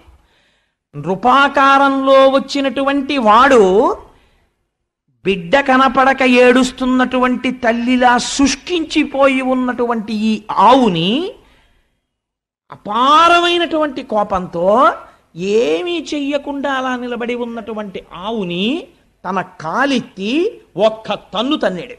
నెలంకులగే బంతిచిలగా ఆ ఆవు తిరగబడిపోయింది. అలా ఒక్క తన్ను తన్నాడు. ఒక కాలు మీద నిలబడినటువంటి ఎద్దుని ఇంకొక తన్ను తన్నాడు. ఆ ఎద్దు కింద పడిపోయింది. పడిపోతే వాడు ఊరుకోలేదు. వాడు తన చేతిలో ఉన్న దండముతో కొడుతున్నాడు వీటి రెండింటిని. ఎవరిని? భూమిని కొడుతున్నాడు. అంటే ఏ భూమిని వలన తాను బ్రతుకుతున్నాడన్న విషయాన్ని మరిచిపోయి ప్రవర్తిస్తున్నాడు. ధర్మమును దెబ్బతీస్తున్నాడు. అదే పనిగా కొడుతున్నాడు. ఇవి రెండు ఏడుస్తూ కన్నుల వెంట నీరు కారుస్తూ కింద పడి లేచి కుంటి పడి ఉన్నాయి. కైలాసాచల సన్నిభంబగు మహాగంభీర గోరాజమున్ అటువంటి ఆవుని పట్టుకుని ఇలా కొట్టి ఏడిపిస్తున్నాడు. ఆ ఆవు ఎలా ఉంది? కైలాసాచల సన్నిభంబగు మహాగంభీర గోరాజమున్. అటువంటి ఆవు కైలాస పర్వతం ఎలా ఉంటుందో అంత తెల్లనైనటువంటి ఆవు. ఎందుకండి ఆ పోలిక వేయాలి? కైలాసము ఈశ్వరుని ఆవాసము. ఈశ్వరుడు పైకి అపవిత్రంగా కనపడతాడు. మీకు ఎలాగో దక్షయజ్ఞ ధ్వంసం వస్తుంది 2-3 రోజుల్లో. అసలు ఆ దక్షయజ్ఞ ధ్వంసం ఇందురు కానీ ఎన్ని గమ్మత్తులు ఉంటాయో. పార్వతీ పరమేశ్వరులు మాట్లాడుకుంటారు. పుట్టింటికి పిలవకుండా వెళ్ళాలా వద్దా పెద్ద సబ్జెక్టు. అంత పెద్ద సబ్జెక్టు వాళ్ళిద్దరి మధ్య నడిస్తే ధర్మ సంబంధమైనటువంటి చర్చ చేస్తారు ఇద్దరు. ఆఖరికి వెళ్ళింది పార్వతీదేవి. సరే, ఆ తదనంతర విషయాలు ఎలా ఉంటాయి, వీరభద్రుడు ఎలా వస్తాడు, అసలు పోతన గారి పద్యాలు ఎలా ఉంటాయి ఆ సమయంలో మీరు చూద్దురు కానీ ఆ విషయాన్ని. అది వేరు మాట. కానీ నేను ఎందుకు ఈ విషయాన్ని ఇప్పుడు విజ్ఞాపన చేశానంటే, అక్కడ ఈ ఆవుని ఎద్దుని కొట్టేటప్పుడు కైలాసాచల సన్నిభంబగు మహాగంభీర గోరాజమున్, పైకి అమంగళంగా ఉన్నట్టు కనపడతాడు ఈశ్వరుడు. పుర్రెలమాల వేసుకున్నట్టు, శ్మశానంలో ఉన్నట్టు, శవ విభూతి రాసుకున్నట్టు ఉంటాడు. ఆయనంత మంగళప్రదుడు వేరొకడు లేడు. అందుకని ఆయనకి శివ అని పేరు. పైకి అమంగళంగా కనపడతాడు. కాబట్టి ఇప్పుడు ఏమైంది? పరస్పర విరుద్ధమైనటువంటి విషయాలు రెండు ఏకకాలమునందు ఒకరి యందు ఉన్నాయి. అలా ఎప్పుడూ చేసేటటువంటిది మంగళమే. మీరు ఒకటి గుర్తుపెట్టుకోండి, శివుడు అమంగళం చెయ్యడు, ఆవు అమంగళం చెయ్యదు. ఆవు ఆయన చాలా గొప్పవాడు. నేను ఇలా చెప్పానని మీరు ఏమనుకోకండి. నేను ఒక ఉదాహరణ చెప్తాను. దీనివల్ల పెద్దలు ఎంత బాధపడ్డారంటే, ఒకానొక సమయంలో రమణ మహర్షి స్నానం చేస్తే ఆయనప్పటికి పాపం సర్కోమా తీవ్రత పొందేసి అడుగు తీసి అడుగు వెయ్యలేని స్థితిలో ఒక గదిలో స్నానం చేస్తుండేవారు. స్నానం చేస్తే ధూర్త లక్షణాలు అంటే ఎలా ఉంటాయంటే, ఆయన స్నానం చేసిన నీళ్లు తూములోంచి బయటికి వచ్చేస్తుంటే ఆయన చూడకుండా ఆయన స్నానానికి వెళ్ళగానే సీసాలు అట్టుకు నించునేవారు. ఆయన స్నానం చేసి నీళ్లు బయటకు వస్తుంటే తూములోంచి ఆ సీసాలో నీళ్లు అట్టుకుని పట్టుకెళ్ళి తీర్థాల కింద ముచ్చేసుకునేవారు. ఆయన ఒకసారి బయటకు వచ్చి చూసి తెల్లపోయారు, ఏమిటి వీరి పనులని. రమణ మహర్షి స్నానం చేసిన నీళ్లు తాగితే జ్ఞానం వస్తుందా? రమణ మహర్షి చెప్పినటువంటి విషయాన్ని మీరు పాటిస్తే జ్ఞానం వస్తుందా? అంటే అర్థం ఉండదా చేసేటటువంటి పనికి. అలా ఆయన ఎంత మహాజ్ఞాని కానివ్వండి, ఆయన ఎంత గొప్పవాడు కానివ్వండి, ఆయన మూత్ర విసర్జన చేశాడు అనుకోండి, ఆ మూత్ర విసర్జన చేసినటువంటి మూత్రాన్ని తీసుకొచ్చి మీరు ఈశ్వరార్చనలో వాడగలరా? ఆయన మహాజ్ఞాని. మీరు వాడరు, అలా వాడకూడదు కూడా, అసలు ఆ ప్రశ్నే రాదు. ఒక ఆవు మూత్ర విసర్జన చేసింది అనుకోండి, మీరు ఆ ఆవు మూత్రాన్ని పట్టి ఇంటికి తీసుకొచ్చి శుద్ధికి చల్లుకుంటారు. ఆవు మల విసర్జన చేసింది అనుకోండి, దాన్ని పట్టి తెచ్చి చంటి పిల్లల ఒంటికి రాస్తారు. ఎదర దశమస్కంధంలో విందురు కానీ మీరు దృష్టి దోషం రాదు. పైగా శుద్ధి జరగాలంటే ఆవు పేడ నీళ్లలో కలిపి కళ్ళాబీ చల్లుతారు, సూక్ష్మక్రిములు చచ్చిపోతాయని. ఆవు పేడ శుద్ధికి ఉపయోగపడుతుంది, ఆవు మూత్రము శుద్ధికి ఉపయోగపడుతుంది, ఆవు పాలు అభిషేకములకు ఉపయోగపడతాయి, ఆవు పాలు మేధస్సుకు ఉపయోగపడతాయి, ఆవు పాలు అమ్మలేని బిడ్డడి యొక్క శరీరాన్ని పోషించడానికి తల్లిపాలు అలా ఉపయోగపడతాయి. ఆవు ఎప్పుడు ఆవు నుంచి వచ్చినటువంటి సమస్త పదార్థములు మన యొక్క ఉన్నతికే ఉపయోగపడతాయి. కానీ ఆవు ఎక్కడ ఉంటుంది? ఇంటి బయట పెరట్లో ఉంటుంది ఎక్కడో తప్ప. అయ్యో ఆవా, నీ పాలతో అభిషేకం చేసుకుంటుంటే నాకు వచ్చినటువంటి గ్రహాల యొక్క దోషానికి ఉపశాంతి కలిగింది. పాపం నువ్వు అక్కడ ఉండడం ఏంటే, వచ్చి నువ్వు కూడా హాల్లో ఉండని తెచ్చి మీరు కడతారా? కట్టరు. ఆవు ఎలా ఇంట్లోకి రాదో, పెరట్లో ఉండి మీకు ఉపకారం చేస్తుందో, రుద్రభూమిలో ఉండి మీకు ఉపకారం చేస్తాడు శంకరుడు. అందుకని కైలాసాచల సన్నిభంబగు మహాగంభీర గోరాజమున్ నిరంతరము ఉపకారము తప్ప వేరొకటి తెలియనటువంటి ఆ ఆవుని నీ చరణంబుల నెవ్వడిటి నిర్దలితంబుక చేసే వాడు తా ఖేచరుడైన మణికీలిత భూషణయుక్త బాహులం వేచని త్రుంచివైతూ వినువీధికి నేగిన నెలడాగినన్నాడు పరీక్షిత్. ఎవరు నిన్నిలా కొట్టినవారు? ఎవరు? నువ్వు చేసినటువంటి ద్రోహం ఏమిటి? నువ్వు పాలిస్తావు, నీ పేడ ఉపయోగపడుతుంది, నీ మూత్రం ఉపయోగపడుతుంది, ఇన్నింటిని వాడుకుని వాచివి అయిన గడ్డి తిని వాహినులందు జలంబు త్రాగగా నువ్వు చేసినటువంటి దోషం ఏమిటి? ఎక్కడో వాచవి అయిన గడ్డి తిని, పోనీ అయ్యో గడ్డి తినేసిందండి దుర్మార్గం ఎద్దు అందామా అంటే, ఎవ్వరికి పనికిరానటువంటి గడ్డి ఆ ఎద్దు తింటోంది. వాచవి అయిన గడ్డి తిని వాహినులందు జలంబు త్రాగగా, గడ్డి అంటే తింటాను కానండి, ఫిల్టర్ వాటర్ తాగకపోతే నాకు పడదండి, పాలు ఇవ్వలేను, పాలు నీటితో రావాలి కదా. మీకు ఆవు పాలు మీ చంటి పిల్లాడికి పడతానంటున్నారు, మరి మీరు నాకు కుడి తెడితే ఆ కుడితిలో అంశయే పాలగా వస్తాయి, అవి చెంచాడు మీ అబ్బాయి నోట్లో పొయ్యగానే వాడికి డయేరియా వచ్చేస్తుంది. అందుకని ఆవుకి మాత్రం ఫిల్టర్డ్ వాటరే పెట్టండి అని ఆవు ఎప్పుడైనా అడిగిందండి? మీ ఇంటికి వచ్చి మీ బిందెలో నీళ్లు కూడా అది అడగలేదు. ఎక్కడ నీళ్లు తాగింది? వాహినులందు జలంబు త్రాగగా, ఎక్కడో మీరు వెళ్ళి నీరు తెచ్చుకోని చోట తన మూతి పెట్టి నీరు తాగింది. ఎందుకు ఈ మాట అన్నారో తెలుసా అండి? ఒక రహస్యం ఉంది.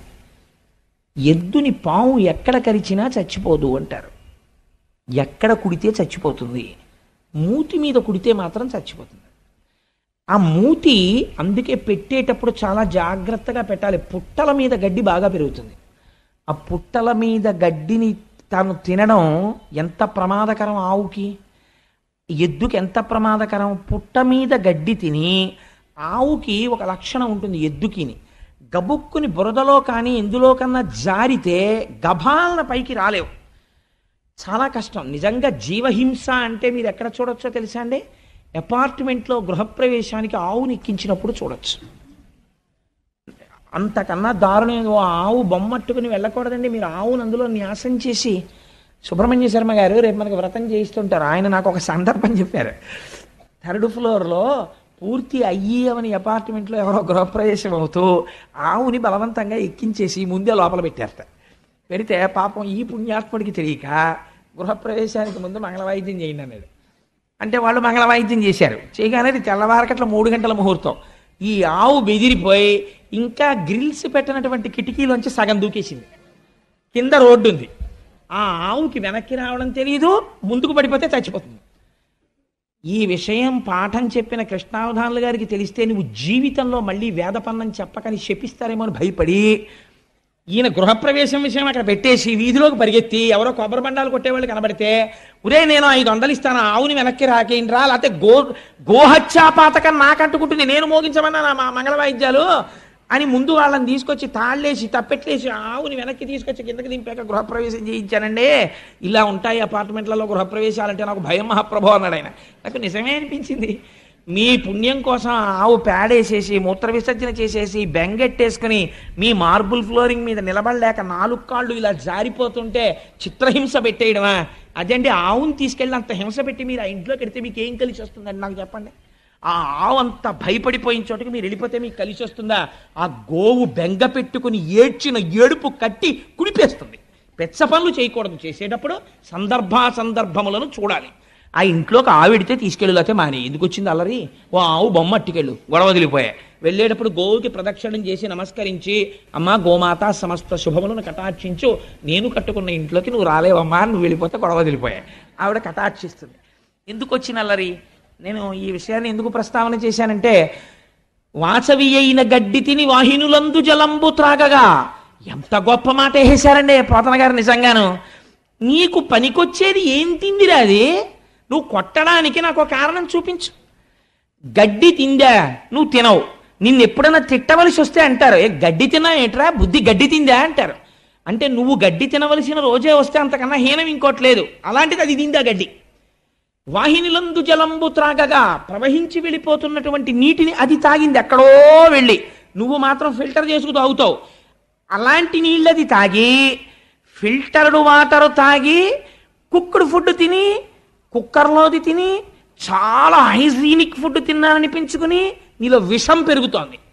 వీధిలో గడ్డి తిని ఏట్లో నీళ్లు తాగి అది పరమసత్వగుణ స్వరూపమైన పాలనిస్తోంది. ఉపాధి ఏదైతే ఎందుకండి, ఎవరు గొప్ప?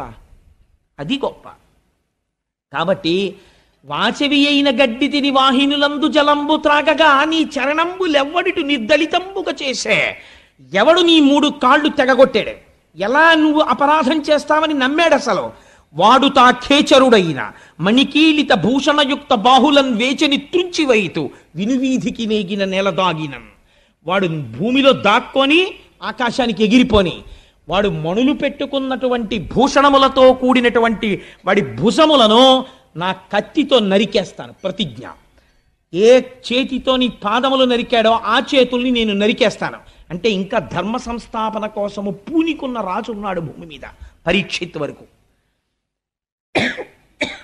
ఈ మాట అనగానే అక్కడ ఉన్నటువంటి ఆ వృషభము, ఆ గోవు, అవి రెండు వాటి స్వరూపమును చూసి పరీక్షిత్ గుర్తుపట్టాడు. అమ్మా, నువ్వు ధరణిదేవివి, ఆయన ధర్మము. మీ ఇద్దరూ ఇలా అయిపోయినందుకు నేను శోకిస్తున్నాను. కానీ ఎవడు ఇలా ఈ పాదములు తెగగొట్టాడని అడిగాడు. అడిగితే వీళ్ళు చెప్పకముందే ఆవిడంది ఎంత గొప్పగా మాట్లాడిందో చూడండి. కొందరు కాలం అన్నారయ్యా, కొందరు కర్మ అన్నారు, ఇది యుగ సంధి అన్నారు, ఇది యుగ లక్షణం అన్నారు, ఏవేవో కారణాలు చెప్పారు. నా కాళ్ళు మాత్రం తెగిపోయాయి అంది. అంటే ఆయన అటు ఇటు చూస్తున్నాడు. ఇప్పటి వరకు నృపాకారంతో ఉన్నవాడు ఒకడున్నాడు చూశారా, వాడు గభేల్న వెళ్ళి పరీక్షిత్ పాదాల మీద పడిపోయాడు. పడిపోయే, అయ్యా నన్ను రక్షించండి, తప్పైపోయింది, నేనే నరికేశానా 3 పాదాలు అన్నాడు. అంటే ఇప్పుడు ధర్మము యొక్క 3 పాదములను ఎవరు నరకగలిగారు? కలి వలన పోయి. కలి తెంపలేదు, కలి మీలోకి వస్తే మీ చేత తెంపించేస్తాడు ధర్మాన్ని. కాబట్టి ఇప్పుడు కలి ప్రవేశం జరిగినది, కానీ స్థిరముగా నేను ఉంచుకోలేకపోతున్నాను. ఒక మాట చెప్పాడు, నా తప్పు కాదు, ఇది కలియుగం, నేను రావాలి, అందుకే ఈశ్వరుడు వెళ్ళిపోయాడు, నేను వచ్చాను. కానీ మరి నేను గట్టిగా ఉంచుకుని నిలబడదామంటే నేను ఎక్కడికెళ్ళి నిలబడితే అక్కడే నువ్వు ధనుర్బాణాలు పట్టు కనపడుతున్నావు. మరి ఎలా? ఇలా అయితే నేను ఉండడం కష్టం కదా. మరి కలియుగంలో కలిని ప్రవేశించాలి కదా. అందుకని నువ్వు నాకు ఒక అవకాశం ఇయ్యి, నువ్వు ఫలానా చోట ఉండు అని చెప్పు, నేను అక్కడ ఉంటాను. అప్పుడు ఇంక ఇబ్బంది ఉండదు. తప్పించి నేను ఎక్కడికెడితే అక్కడ నువ్వు కనపడుతుంటే నీకు నాకు సంఘర్షణ వస్తుంది, నువ్వు నన్ను చంపుతానంటుంటావు, యుగం వచ్చేసింది, నేను రావాలి, కాబట్టి నేను ఎక్కడ ఉండనో నువ్వే చెప్పన్నాడు. అంటే ఎంత గొప్ప మాట చెప్పాడో చూడండి. పరీక్షిత్ అన్నాడు, నీకు 4 స్థానాలు ఇస్తాను, నువ్వు అక్కడే ఉండు అన్నాడు. ఎక్కడ ఉండమంటావు అని అడిగాడు. మొట్టమొదట పరీక్షిత్ చెప్పిన స్థానం ఏదో తెలుసా అండి? జూదశాల యందు నీవు ఉండవచ్చు. రెండవది ఎక్కడ ఉండనన్నాడు, పానశాల యందు నువ్వు ఉండవచ్చు. ఎక్కడెక్కడ ఈ మత్తు గొలిపేటటువంటి పదార్థములను త్రాగుతారో అక్కడ నువ్వు ఉండవచ్చు. మూడవది స్వేచ్ఛావిహరిణులై, ధర్మమునకు కట్టబడని ఆచార భ్రష్టులైన స్త్రీల యొద్ద నువ్వు ఉండవచ్చు. నాలుగవది ఎక్కడ ఉండవచ్చు, జీవహింస జరిగేటటువంటి ప్రదేశముల యందు నీవు ఉండవచ్చు. 4 ప్రదేశాలు నీకు ఇచ్చానన్నాడు. ఇప్పుడు మీరు పురాణంగా నేను దీన్ని ఈ మాట చెప్పి నేను దాటేశాను అనుకోండి, మీరు నా చొక్కా ఏం పట్టుకోరు, పాపవాడికి అదే వచ్చు అని చెప్పాడు, పాపవాడి జోలికి ఎందుకు మనకు వదిలేస్తారు నన్ను. కానీ మీరు నాకు ఒక విషయం చెప్పండి, కలికి ఈ 4 ప్లేసెస్ ఇస్తే ఏమిటి కలిసి వచ్చిందండి పరీక్షిత్కి? అసలు నువ్వు రావద్దురా అనాలి, కానీ ఈ 4 స్థానాలు నీకు ఇచ్చానన్నాడు కదా, ఈ 4 స్థానాలు ఇచ్చాడు అనుకోండి, కలి వెళ్ళి జూదం షాపులో పేక ముక్కలు ఇస్తాడా, లేకపోతే ఈ మత్తు పదార్థాన్ని అమ్మేటటువంటి చోటుకి వెళ్ళి షాప్ పెట్టుకుంటాడా, లేకపోతే జీవహింస తను చేస్తాడా? మిమ్మల్ని ఎలా పాడు చేస్తాడు కలి? ఇది మీరు విశ్లేషణ చెయ్యాలి. ఎలా పాడు చేస్తాడు అంటే దాని ఫలితమును చెప్పారు. జూదశాల యందు ఏమి జరుగుతుంది అంటే అసత్యము ప్రబలుతుంది. ఎలా అని మీరు నన్ను అడగచ్చు. మీరు కావాలంటే లోకమునందు పోకడ మీరు గమనించే ఉంటారు. మీరు గుడికి వెళ్ళేవాడు ఏమన్నా ఒకసారి నేను శివాలయానికి వెళ్ళి ప్రదక్షిణం చేసి వచ్చేస్తానండి అంటాడు. లేదు, ఇంకా సినిమాకి వెళ్ళేవాడు అనుకోండి, ఏమండి ఏమనుకోకండి సినిమాకి వెళ్తున్నానంటాడు. ఇంకా పోని 10 మంది పరిహాసం ఆడాలండి. అదేంటి ఆఫీసర్ గారి దగ్గరికి వెళ్ళి, సార్ నాకు కొత్తగా పెళ్ళయిందండి, 16 రోజుల పండగ, ఎస్ఆర్ఎం గారి ఇన్స్పెక్షన్ జడ్ఎం గారి ఇన్స్పెక్షన్ అంటున్నారు, మా అత్తారు బాధపడతారు సార్, అందుకని 16 రోజులు పండగకి వెళ్ళాలంటే ఓ చిరునవ్వు నవ్వేసి ఆఫీసర్ గారు గ్రాంట్ చేసేయచ్చు. అది కూడా నోటితో చెప్పుకుంటాడు నేను వెళ్ళాలండి అని. కానీ ప్యాక్ ఆడుకోవడానికి వెళ్తున్నానండి అని చెప్తాడండి ఎవడైనా? చెప్పడు. మర్యాద పోతుందని తెలుసు వాడికి. అందుకని ఏం చెప్తాడు? అబ్బాయి ఏం లేదండి మా ఫ్రెండ్ ఇంటికి వెళ్ళొస్తాను మాస్టారు అని వెళ్ళిపోతాడు. లేకపోతే దానికి అందమైన పేరు ఎట్టుకుంటారు. దాన్ని నేను ఎందుకు చెప్పాలి కానీ ఇంగ్లీష్లో అయితే సితో ప్రారంభమైంది బీతో పూర్తి అయిపోయేటటువంటి 4 అక్షరాల సంస్థను ఒక దాన్ని పెట్టుకుంటారు. పెట్టుకుని అలా చెప్పుకోవడానికి సిగ్గేది. అందుకని అక్కడికి వెడుతున్నామని చెప్పుకుంటారు అని వెళ్ళిపోతారు. వెళ్ళిపోతే సాధారణంగా ఏమనుకుంటారంటే వీళ్ళందరూ లోపల కూర్చుని ఏదో దేవకార్యం నిర్వహిస్తున్నారు అనుకుంటారు. ఏం ఉండదు, అక్కడ బూడిద ఆడుకుంటూ ఉంటారు వీళ్ళందరూ. చాలా నిశ్శబ్దంగా ఐశ్వర్యం వెళ్ళిపోతుంది అక్కడ. అది కలిస్థానం. అందుకని అసత్యం ప్రారంభం అవుతుంది. ఎందుకో తెలుసా అండి? సత్యమేవేశ్వరో లోకే సత్యం పద్మాశ్రితా సదా సత్య మూలాని సర్వాణి సత్యాన్నాస్తి పరమం పదం. సత్యాన్ని ఆశ్రయించి లక్ష్మి ఉంటుంది. అసత్యం పలకగానే లక్ష్మి వెళ్ళిపోవడం మొదలైపోతుంది. అక్కడ ఏమవుతుంది? అసత్యమే చెప్పాలి. కాబట్టి ఏం చేస్తాడు? ప్రారంభం అసత్యం. తీరా వెళ్ళిన తర్వాత 3 గంటలు కూర్చుని ఇంటికి వస్తాడు. పాపం భార్య అలా కూర్చుంటుంది. ఏమంటే ఇంతసేపు ఎక్కడికి వెళ్ళారండి అంటుంది. కోటేశ్వరరావు ఉపన్యాసానికి వెళ్ళానే. ఓ రోజు తప్పకుండా రండి రండి రండి రండి మీరు రాకపోతే నేను చెప్పలేకపోతున్నాను అంటున్నాడు, అందుకని వెళ్ళానంటాడు. కాబట్టి ఏమైపోయింది? అక్కడ అసత్యం. అసలు ఆ కోటేశ్వరరావు అలా అడగడం లేదు. నాకు ఒక తమాషా ఆయన మాట ఒకటి వినపడుతుంటుంది ప్రపంచంలో. నాకు ఎక్కడ నవ్వు వస్తుందంటే ఒక్కొక్కరు నాకు కనపడంటుంటారు, కోటేశ్వరరావు మీ ఉపన్యాసాలకి రాలేకపోయానండి ఏమనుకోకండి అంటారు. నేను అనుకోవడం ఎందుకంటే మా ఇంట్లో పెళ్ళి ఇదేమన్నా వస్తే సంతోషం, రాకపోయినా సంతోషం. నేనేం మీరు రాకపోతే అంటే నేను కించపరిచాను కదా, ఆ మాట ఎందుకు? రాకపోతే అది it's not an excuse to be pleaded.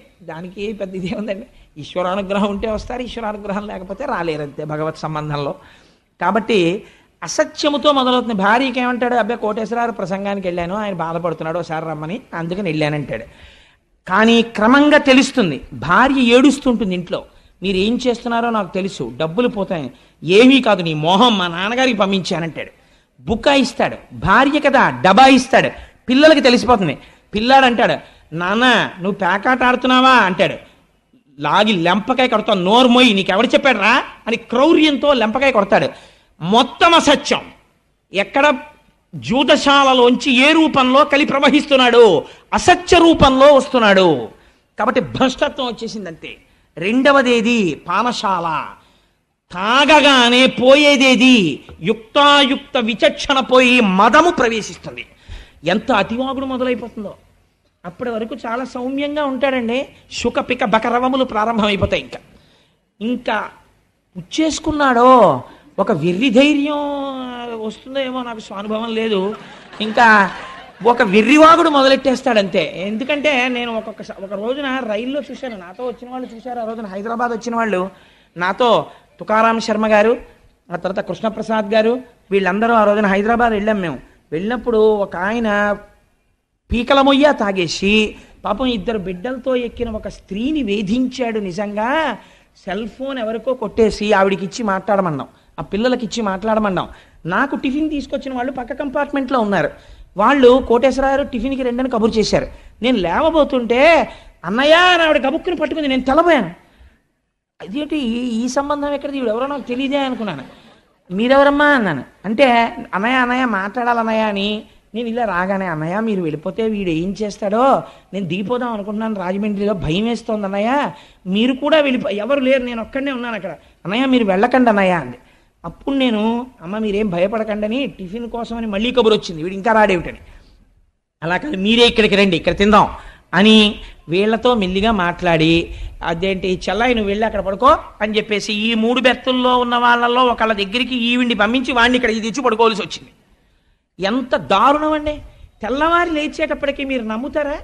ఆయనంత పెద్ద మనిషి లేడు. ఎంత పెద్ద మనిషో. ఆవిడ వచ్చి ఎదురుగుండా కూర్చుంది. అన్నాడు విచిత్రం, సికింద్రాబాద్లో దిగిపోయే ముందు, sister I'm very sorry for what has happened, I'm not in my own mood. నేను రాత్రి లిక్కర్ తీసుకున్నానమ్మా, నన్ను మన్నించి అన్నాడు. మదోన్మత్తుడయ్యాడు. ఆ సమయంలో అతను ఏమైనా చేసేస్తాడు. అతనికి తెలియదు ఈ మదం ఎక్కడి నుంచి వచ్చింది. నువ్వు సేవించకూడనిది సేవించి నీ అంతా నువ్వు రాక్షసుడు అయిపోతున్నావు. ఈశ్వరుడిచ్చినటువంటి దైవత్వాన్ని నాశనం చేసుకుంటున్నావు. ఇక్కడ ఈశ్వరుడు ఉన్నాడు. నువ్వు పూజ చేయకపోతే పీడా పోయేది. సారా పట్టుకెళ్ళి శివలింగం మీద మీరు పోస్తారండి? ఈశ్వరుడు హం వైశ్వానరో భూత్వా ప్రాణినాం దేహమాశ్రిత. ఆయన మీద నువ్వు పొయ్యొచ్చా? ఆయన మీద నువ్వు పోస్తున్నావు. పోస్తే ఏమొస్తుంది? ఈశ్వరుని యొక్క దయ ప్రసరించదు, ఈశ్వరుని యొక్క ఆగ్రహము ప్రకటితమవుతుంది. ఏ రూపంలో? మదోన్మత్తుడు అవుతావు. ఆ మదం నిన్ను భ్రష్టుణ్ణి చేసేస్తుంది. అంతే. ఇంటి వీధి ముందుకు వచ్చి పడిపోతావు. మర్నాడు నువ్వు వీధిలోంచి చెడుతుంటే ఆయనే నిన్న పడిపోయినవాడు వీధిలో అని చెప్పుకుంటారు. పీనుగుని దింపినట్టు రిక్షాలు దింపి తీసుకెడుతుంటారు ఇళ్లలోకి, సంకల కింద చేతులేసి. ఎంత దారుణం అండి! ఎందుకు? బతుకు బతికినట్ట చచ్చినట్ట? దేని వలన? కేవలం నీ నాడీ మండలకి ఉత్ప్రేరకం కోసమని మనుష్యుడవై పుట్టి 10 మందికి చెప్పవలసిన వాడివి బిడ్డలు పెళ్లిళ్ళకు వచ్చేసినటువంటి స్థితిలో నువ్వు ప్రవర్తించవలసినటువంటి ప్రవర్తన ఇది. కలి అలా రాగలడు, మద రూపంలో వస్తాడు మధ్యశాల నుంచి. అందుకని నువ్వు పానశాల ఎందు ఉండవచ్చు. ఏమిటి ధైర్యం పరీక్షిత్తుకి? తన వాళ్ళు ఎవరు అసలు అక్కడికి వెళ్ళరు. కాబట్టి నువ్వు పానశాల ఎందు ఉండవచ్చు. మూడవదేది స్వేచ్ఛా విహరిణి అయిన స్త్రీ. నేను ఎంత తక్కువ మాట్లాడితే అంత మంచిది దాని గురించి, అందుకని నేను అసలు ఆ ప్రస్తావన చేయను. నాలుగవది, ఎందుకంటే ఒక పూజ్య భావనతో చూడ్డానికి అలవాటు పడి ఒక లలితా సహస్రం చెప్పి ఒక సౌందర్యలహరి చెప్పి స్త్రీ అనబడేటటువంటి ఒక పేరు యందు ఆడది అన్నదాని యందు అమ్మతనాన్ని చూసి ఒక గౌరవం పెంచుకున్నవాడు పురాణ వ్యాఖ్యానం కోసం కూడా తక్కువ చేసి మాట్లాడడం అనవసరం. నేను చేయకపోయినంత మాత్రం చేత మీరు అర్థం చేసుకోలేని వాళ్ళు కారు. అందుకని నేను దాన్ని పరిహరిస్తాను. అందుకని స్వేచ్ఛావిహరిణి అయిన స్త్రీ వలన సమాజము భ్రష్టు పడుతోంది, విషయ సంగలోలుడైపోతున్నాడు. నాలుగవది హింస. హింస అంటే ఏమిటో తెలుసా అండి? హింస అంటే నిష్కారణముగా ఒక ప్రాణి బాధపడితే తాను సంతోషించుట. ఇక్కడ మీరు ఒకటి జ్ఞాపకం పెట్టుకోవాలి. ప్రాణి హింస అంటే చంపేయడం అని కాదు. అస్తమానం చంపేయక్కర్లేదు. ఇలా చీమల బారి వెళ్తుంటే కుడతారు కొంతమంది. నిష్కారణంగా నిలబడి ఆకులు తుంపేస్తారు. నువ్వు ఆకుని సృష్టించలేదు, నువ్వెందుకు తుంపేయాలి ఆకుని? నిష్కారణ హింస. అన్నిటికన్నా భయంకరమైన హింస ఏమిటో తెలుసా అండి? నోటి మాట. కడుపుల్ రంపపు కోత కోయునదియే గాయాలు కాకుండినన్ అన్నారు గయోపాఖ్యానంలో. ఒక మనిషిని పడుకోబెట్టి ఎనస్థీషియా ఇవ్వకుండా ఓ రంపం పట్టుకొచ్చి అటొకళ్ళు ఇటొకళ్ళు నిలబడి దూలాన్ని కోసినట్టు ఇలా కోస్తుంటే ఆ కడుపు కోయబడుతున్నవాడు ఎంత బాధపడతాడో అవతలవాడు నేనంటున్న మాటలకంత బాధపడుతున్నాడన్న ఇంగిత జ్ఞానము లేకుండా ఈశ్వరుడు నోరిచ్చాడని పేలిన చవట అంతే పాపాన్ని మూట కట్టుకుంటున్నాడు. వాడు హింస చేస్తున్నాడా లేదా? వాక్కు రూపములో వాడు హింస చేస్తున్నాడు. వాక్కు యందు అదుపు ఉండాలి. అవతల వారు బాధపడకుండా మధురముగా మాట్లాడడం నేర్చుకోవాలి మనిషి. ప్రయత్నపూర్వకంగా అభ్యసించకపోతే మాట యందు కాఠిన్యం అలవాటైపోతుంది. కాబట్టి ఏమైపోయింది? క్రౌర్యము. అవతల వారి యందు నిష్కారణమైనటువంటి కోపం. అవతలవాడు బాధపడిపోతుంటే వీడు సంతోషపడ్డాం.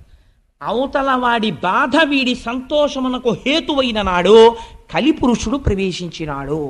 కాబట్టి ఏమైంది? ఈ 4 స్థానములు నీకు ఇస్తున్నాను. పరీక్షిత్ నమ్మకమేమి? తన పరిపాలనలో ఉండగా ఎవ్వరూ ఆ 4 చోట్లకి వెళ్ళరు. అంతే కదండి. ఈ 4 చోట్లకి బాగా వెళ్ళాలని కోరుకుంటే వాడు పరీక్షిత్తు కాడు, కలి యొక్క ప్రతినిధి కదా. అదర్వైజ్ సేస్ అంతే కదండి మరి పురాణం. కాబట్టి ఇప్పుడు ఏమైంది? పరీక్షిత్తు తన ప్రజలు వెళ్ళరని కోరుకున్నాడు. వెళ్ళరన్న నమ్మకంతో ఈ మాట చెప్పాడు. ఈ మాట పరీక్షిత్తుకే తెలిస్తే కలికి తెలియదండి. తనకి వెళ్ళడానికి ఆ 4 చోట్లకి ఎవడు రాడు, నేను పాడు చేయలేనని. మీకు ఇంకొక గమ్మత్తు నేను ఇక్కడ చెప్పాలి. దేనికి అదే ఫలితం అని మీరు అనుకుంటున్నారేమో. ఈ 4ంటికి కాదు. మీరు కలి యొక్క పరిస్థితి ఎలా ఉంటుందంటే, నాలాంటి వాడు కూర్చోడానికి రైల్లో కొంచెం సీట్ ఇచ్చినట్టు ఉంటుంది. నన్ను కొంచెం కూర్చొనిచ్చారనుకోండి, ఇంత శరీరంతో ఇంత చోటిస్తే ఊరుకుంటానా? కొంచెం తోసుకొని ఆక్రమించడం మొదలెడతాను కదా. అంటే నేను అలాంటి పనులు చేశాను అనుకోకండి, వేరొకరి మీద ఉదాహరణ పెట్టకూడదు కాబట్టి. నిలబడతాను తప్ప అలాంటి దిక్కుమాలిన పనులు నేను చేయను. కాబట్టి జరిగినదేమి అంటే, మీరు 4ంటిల్లో ఒకదాన్ని పట్టుకున్నారనుకోండి, మిగిలిన 3ంటికి ఎలా లాగేయాలో కలికి తెలుసు. మీకు ఒక్క ఉదాహరణ చెప్పి నేను పూర్తి చేసేస్తాను. చూడండి, ఈ 4ంటిలో ఉదాహరణకి జూదశాలలోకి వెళ్ళాడు అనుకోండి. ఉట్టినే సరదాగానండి, నేనేం ఆడ చూస్తానంటాడు. ఈ చూడడం ఏమవుతుందంటే, వాడికి ఎప్పుడో అప్పుడు శారీరక సంబంధమైనటువంటి విరామం కావలసి వస్తుంది. ఇంటికి వెళ్ళకపోతే భార్య ఊరుకుంటుంది. ముసిలి వాళ్ళు అయిపోయిన తల్లిదండ్రులు పాపం అలా గుడ్లకి కంటిరెప్పల పైకి గుండు సూదులు ఎట్టుకుని కొడుకు కోసం ఎదురు చూస్తారు, కానీ మలమూత్రాలు ఆగవుగా. అందుకని బాత్రూంలోకి వెళ్ళాలి. నిర్దాక్షిణ్యంగా ఉంటారు అప్పుడు పక్క వాళ్ళు, వీడి కోసం వాళ్ళేం ఆపరం. అందుకని వీడు ఎవరికో ఒకళ్ళకి ప్రాక్సీ ఇవ్వాలి, వీటిని వాడికి అప్పచెప్పి వెళ్ళాలి. అందుకని వీడు ఏం చేస్తాడంటే హెల్పింగ్ హ్యాండ్ కింద కూర్చుంటాడు, 12th మ్యాన్ కూర్చున్నట్టు. అంతే, చాలా అయిపోయింది. ఇంకా తర్వాత ఏమైంది, వీడు ప్రోనోట్ల మీద సంతకాలు పెట్టడం మొదలెడతాడు. ఐశ్వర్యం నిశ్శబ్దంగా వెళ్ళిపోతుంది. అక్కడి నుంచి ఏమైంది, అసత్యం ప్రారంభం అవుతుంది. అసత్యంలోంచి లక్ష్మి వెళ్ళిపోవడం ప్రారంభం అవుతుంది. లక్ష్మి వెళ్ళిపోవడం ప్రారంభమైన కలి ఊరుకోడు, జూదశాలకి రా రా రా అని లాగుతాడు. లాగాడు కాబట్టి ఏం చేయాలి, భార్య మెళ్ళో పుస్తిల్తాడు కూడా లాగేసి తీసుకెళ్ళిపోతాడు. కాబట్టి ఏమైపోయింది, అది దొంగతనం వైపుకి వెళ్ళిపోయింది. ఆవిడేమంటుంది, ఇంకా నేను మీతో కాపురం చేయలేని పుట్టింటికి వెళ్ళిపోతానంటుంది. ఆవిడ్ని కొట్టడం మొదలెడతాడు. ఏమైపోయింది, క్రౌర్యంలోకి వెళ్ళిపోయాడు, హింసలోకి వెళ్ళిపోయాడు, దొంగతనంలోకి వెళ్ళిపోయాడు. పిల్లల్ని కొడతాడు, వాళ్ళ ఫీజులు కట్టడు, వాళ్ళ చదువు గురించి చూడడు, మానమర్యాదలు పట్టించుకోడు. నా భార్య ఇంటికి వెళ్ళేటప్పటికీ నా మీద తగాదా పెట్టుకుంటోందని పరస్త్రీని కోరుకుంటాడు. ఒక దాంట్లోంచి 4 గంటలోకి సర్వభ్రష్టుని చేసి నాశనం చేసేస్తాడు. ఆఖరికి వాడు చచ్చిపోతే అమ్మయ్య పోయారంట. ఎందుకు అయిపోయావు నువ్వు అలాగా? ఒక్క దాంట్లో కాలిట్టేవంతే 4 గంటలోకి లాగేయగలడు. కాబట్టి ఈ 4 దుష్ఫలితములు 4 ఆశ్రయించి ఉన్నాయి. భాగవతం అందుకని విను అని చెప్పారు. ఈ జీవితం ఎక్కడ పాడైపోతోందో నీకు చెప్పేస్తాం, ఇది అర్థం చేసుకో. ఇంత అగ్నితప్తం జరగాలి, బంగారం అగ్నిహోత్రంలో ఉడకాలి. ఇప్పుడు ఇంత ఉడుకుతోంది, ఇప్పుడు రావాలి శుకుడు. ఇప్పుడు వస్తే తప్ప, మహానుభావుడు వచ్చి కూర్చుంటే తప్ప ఎదర భాగవతం ఇప్పుడు వస్తుంది. ఇంకా ఇప్పుడు వస్తే అది వింటూ ఉంటే మన జీవితాలు భగవద్ అనుగ్రహానికి అందుకు నోచుకుంటాయని చెప్పారు భాగవతం వింటే. ఇప్పుడు ఏమైంది, ఈ 4 ఇస్తే పరీక్షిత్తుకే తెలుసు కదా ఎవరు వెళ్ళరని. ఇప్పుడు మీకు చెప్పాను కదా, ఒకదానికి ఎడితే 4 రకాలుగా భ్రష్టుడు అవుతాడు. కాబట్టి ఎక్కడికి ఎవడు వెళ్ళడు, ఆ నమ్మకంతోటే కదా పరీక్షిత్ ఇచ్చాడు ఈ స్థానాలు. కాబట్టి ఆ మాత్రం తెలివితేటలు కలిపురుషుడికి లేవండి. కాబట్టి కలిపురుషుడు ఏమనాలి ఇప్పుడు, ఎందుకంటే ఆ 4 స్థానాలు నాకు అక్కర్లేదనాలి. అక్కర్లేదంటే ఆయన ఆయతల బాగుంటాడు. అందుకే కలిపురుషుడు అంటే ఏంటి, చాలా తెలివితేటలుగా మభ్యపెట్టగలిగిన వాడు. కాబట్టి ఆయన ఏమన్నాడో తెలుసా అండి, మీరు పావుషేరు శనగపప్పు పట్టండి, నేను పావుషేరు ఓ కట్టుకొస్తాను, ఇద్దరం కలుపుకుని పంచుకు ఊదుకు తిందామన్నట్టు. ఎవడం ఓ కట్టుకు రావడం ఎందుకు, కలుపుకోవడం ఎందుకు, పంచుకోవడం ఎందుకు, ఊదుకు తినడం ఎందుకు, తను ఏదో తెచ్చినట్టు ప్రజ్ఞ అనమాట. అలా ఎంత మెహర్బా. నాకు లోకంలో చాలా విచిత్రంగా ఉంటాయి పోకడలు. పాపం ఒక ఆవిడ, ఏమంటే ఎప్పుడు చూసినా మా నాన్నగారు గొప్ప, మా అమ్మగారు గొప్ప, మా నాన్నగారు గొప్ప, మా అమ్మగారు గొప్ప అని నిష్కారణంగా మా అమ్మగారిని నాన్నగారిని తిడతారు. మీ అమ్మ చూడు, మీ నాన్న చూడు ఎప్పుడు అని చెప్పి పాపం వాళ్ళని తిడతారు. అదేమిటండి, మా అమ్మగారు నాన్నగారులలో ఒక్క సుగుణం లేదా అంటే ఆయన అన్నట్ట, సరే ఇవాళ నుంచి నేను మా అమ్మగారిని నాన్నగారిని పొగిడి మీ అమ్మగారిని నాన్నగారిని తిట్టను. మీ అత్తగారు మామగారే మంచివాళ్ళు, మా అత్తగారు మామగారే భ్రష్టులు, సరేనా అన్నాడు. ఏమైంది, ఎటు మారిస్తే ఏమైంది? అలా అదొక రకమైనటువంటి గుంభనం, మాటలో అతి తెలివితేటలు. కలిపురుషుడు ఎలాగా మభ్య పెట్టాడో చూడండి. మభ్య పెట్టడం అండి లక్షణం. అసలు ఆ మభ్య పెట్టేటటువంటి మాట తీరు ఎక్కడి నుంచి వస్తుందో తెలుసా అండి, ఇక్కడ అశౌచం ఉంటే అవతల వాళ్ళని ఎలాగో అలా లొంగదీసే మాట మాట్లాడడం మొదలవుతుంది. తన సత్యమునకు కట్టుబడిపోయాడు అనుకోండి, ఇక్కడ కలిస్థానం లేదనుకోండి, అసలు అవతల వారి యొక్క ప్రయోజనాన్ని తాను కోరుకోవట్లేదు. కాబట్టి అసలు అటువంటి ఆ మాటలు రావు నోటి వెంట. ఎలా మాట్లాడాడో చూడండి, ఎంత గొప్పగా మాట్లాడాడో. అయ్యా మీరు 4 ఇచ్చారు కదా, ఈ 4 నేను ఊంచుకోవడానికి తగిన స్థానము లేదు కనుక ఇంకొకటి ఇప్పించండి అన్నాడు. ఇంకొకటి ఇప్పించండి అంటే ఆయనకి తెలిసి 4 తప్ప ఇంకొకటి ఏది ఇచ్చినా అందులోకి నేను ప్రవేశించడానికి అవకాశం వెతుక్కోవచ్చు అని. గభాలన పరీక్షిత్ అన్నాడు, బంగారం ఇచ్చాను అన్నాడు. ఎందుకన్నాడా మాట అంటే, ఆ రోజుల్లో బహుశా ఒక లక్షణం ఉండేది. అంటే భాగవతంలోనే ఒక చోట వ్యాఖ్యానంలో ఒక మాట చెప్తారు, నిస్సంగులైనటువంటి వారు ఆత్మజ్ఞానమును ప్రబోధం చేసేటటువంటి వారికి హేమము అంటే బంగారమునందు లోభత్వం ఉండదు, వారు కోరుకోరు, వాళ్ళకి అది పెద్ద ఆసక్తి ఉండదు దాని మీద. అట్లాంటి వారు లోకములో ఉండగా, వారి ప్రబోధం ఉండగా లోకం ఎందుకు పాడవుతుంది అనుకున్నాడో ఏమో, బంగారమునందు స్థానం ఇచ్చానన్నాడు. పరీక్షిత్ ఒంటి నిండా బంగారం ఉంది, ఆపాదమస్తకం, కిరీటం దగ్గర నుంచి ఆభరణాల వరకు ఉంది. వెళ్ళలేడండి, అందరిలోకి వెళ్ళడం ఎందుకండి, పరీక్షిత్తులోకి వెళ్ళిపోతే సరిపోయాయి, డైరెక్ట్గా నాశనం అయిపోయింది. పరీక్షిత్తును పాడి చేసేస్తే చాలు, తను ఇంకా రాజద్వారం తెరిచేసుకున్నట్టే. కోటలోకి ప్రవేశించడానికి సామాన్య సిపాయిల్ని ఎంతమందిని చంపుతారు? రాత్రికి రాత్రి మీరు కుట్ర చేసి ప్రభువుని బంధించేశారనుకోండి, అయిపోయిందంటే సింహాసనం మీ హస్తగతం అయిపోయింది. ఇప్పుడు పరీక్షిత్తుని కొట్టాలి, దొరికేశాడు. ఎక్కడ దొరికేశాడు? తన మాట తప్పని తనమే తనకి ప్రతిబంధకం అయిపోయింది. నీకు బంగారమునంది ఇచ్చానన్నాడు.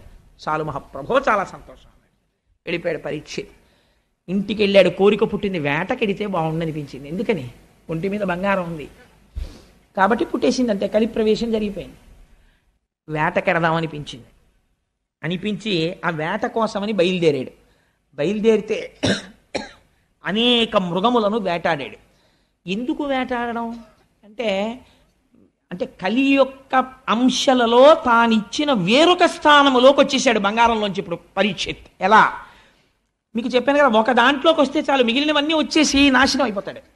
ఇప్పుడు బంగారం ఉంది ఒంటి మీద, వచ్చాడు కలి. కాబట్టి ఇప్పుడు ఏమైంది? జీవహింస చెయ్యాలన్న కోరిక పుట్టింది. వేటకి ప్రభువు ఎప్పుడు ఎడతాడు అంటే, సాధారణంగా ఎప్పుడు ఎడతాడంటే, జానపదులు వచ్చి అయ్యా క్రూర మృగాల సంఖ్య పెరిగిపోయిందండి అంటే, ఊరు మీదకి రావడానికి భయపడే రీతిలో దండుగా వెళ్ళి, రాజు అందుకే పెద్ద పరివారంతో పెడతాడు. కనుమ పండగకి వెంకటేశ్వర స్వామి వారు పెడతారు వేటకి. మనం మేము చూసాం, వెళ్ళిన వాళ్ళం. అలా ఆ వేటకి వెళ్ళి కొన్ని క్రూర మృగాల్ని వేటాడతాడు. అలా వెళ్ళాలి, అంతేకాని ఆ జంతువుల్ని చంపడం సరదాగా వెళ్ళకూడదు. అలాంటి ఆలోచన పుట్టింది, చంపుదాం అని. ఇప్పుడు ఏం చేశాడు? వేటకెళ్ళాడు. ఇప్పుడు ఏమైంది? ఇంకో స్థానంలోకి వెళ్ళాడు, జీవహింసలోకి. నిష్కారణ క్రౌర్యం ప్రవేశించింది. బయలుదేరి వేటకెళ్ళాడు. వేటకెళ్ళిన వాడు ఏం చేశాడు? వేటాడాడు కాబట్టి ఆయనకి ఆకలేసింది, దప్పిక కలిగింది. ఆకలి దప్పిక కలిగితే ఎక్కడికి వెళ్ళాలి? ఎక్కడికి వెళ్ళాలో అక్కడికి వెళ్ళాలి. నాకు బాగా ఆకలేసింది అనుకోండి, కనీసంలో కనీసం ఈ ఊళ్ళో మనకు ఎవరు తెలియరా అనుకుంటే ఏం చేయాలి? హోటల్కి వెళ్ళి, అయ్యా ఏమున్నాయండి అని అడిగో, ఇడ్లీయో మసాలా దోశ ఏదో అడగాలి. అంతేగాని ఓ వెల్డింగ్ షాప్కి వెళ్ళి తినడానికి ఏమైనా ఉన్నాయండి అన్న, నోరు తిరిగి పెడతానంటే ఆర్క్ వెల్డింగ్ రాదు. బుద్ధి ఉందా? ఇప్పుడు ఇక్కడికి వచ్చి ఏమైనా తినడానికి ఉన్నాయా అంటే ఏంటి? ఏదో ఎదురుకుండా హోటల్కి పోయి ఏమైనా ఉంటాయంటారు. ఎక్కడ ఏది దొరుకుతుందో అక్కడికి వెళ్ళాలి. ఆ మాత్రం బుద్ధి లేకపోవడం అంటే ఏమిటంటే, బుద్ధి భ్రంశమవుతోంది పరీక్షిత్తుకి. లేకపోతే ఆకలేసిన వాడు, నీరు కావలసిన వాడు మహర్షాశ్రమానికి పోవడం ఏమిటి? అక్కడ ఆయన ఏం తపస్సు చేసుకుని వెళ్ళాడు. ఆల్రెడీ ఏమోనండి కొంచెం నీళ్లు దొరుకుతాయేమో అని వెళ్ళాడండి. ఎవరిని అడగాలండి మంచినీళ్ళు దాహం వేస్తే? అక్కడ ఎవరన్నా కాస్త తిరుగుతుంటే, ఆ ఆశ్రమంలో ఎక్కడన్నా కుటీరాల్లో ఉన్నవాళ్ళు ఉంటే, అమ్మ కాసిన నీళ్లు పోయిండి అమ్మ దాహం వేస్తోందని అడగాలి. ఎవరి దగ్గరికి వెళ్ళి నించున్నాడో తెలుసా అండి? ఆ నీళ్లు కావాలని అంటే అహంకారము వచ్చినది. ఎవరి దగ్గరికి వెళ్ళాడు అంటే, ఎంత గొప్ప వర్ణన చేశారో తెలుసా అండి వ్యాసుల వారు? ఎగ్జాక్ట్ ట్రాన్స్లేషన్ చేశారంతే పోతన గారు. పలికెడిది భగవతమట పలికించు విభుండు రామభద్రుండట. మీలిత నేత్రుడై మెలగుట చాలించి బాహ్యమున జడిలేక శాంతుడగుచు. ఆయన శమీక మహర్షి. ఎటువంటి స్థితిలో ఉన్నాడు?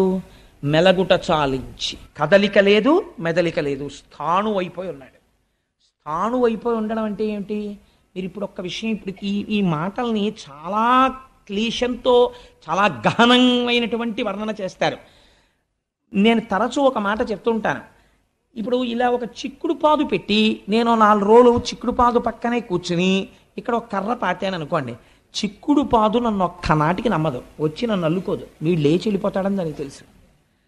చిక్కుడు పాదు కర్రను అల్లుకుంటుంది వెళ్ళి. ఎందుకు అల్లుకుంటుందో తెలుసా అంటే, అది కదలదనేది పసిగడుతుంది.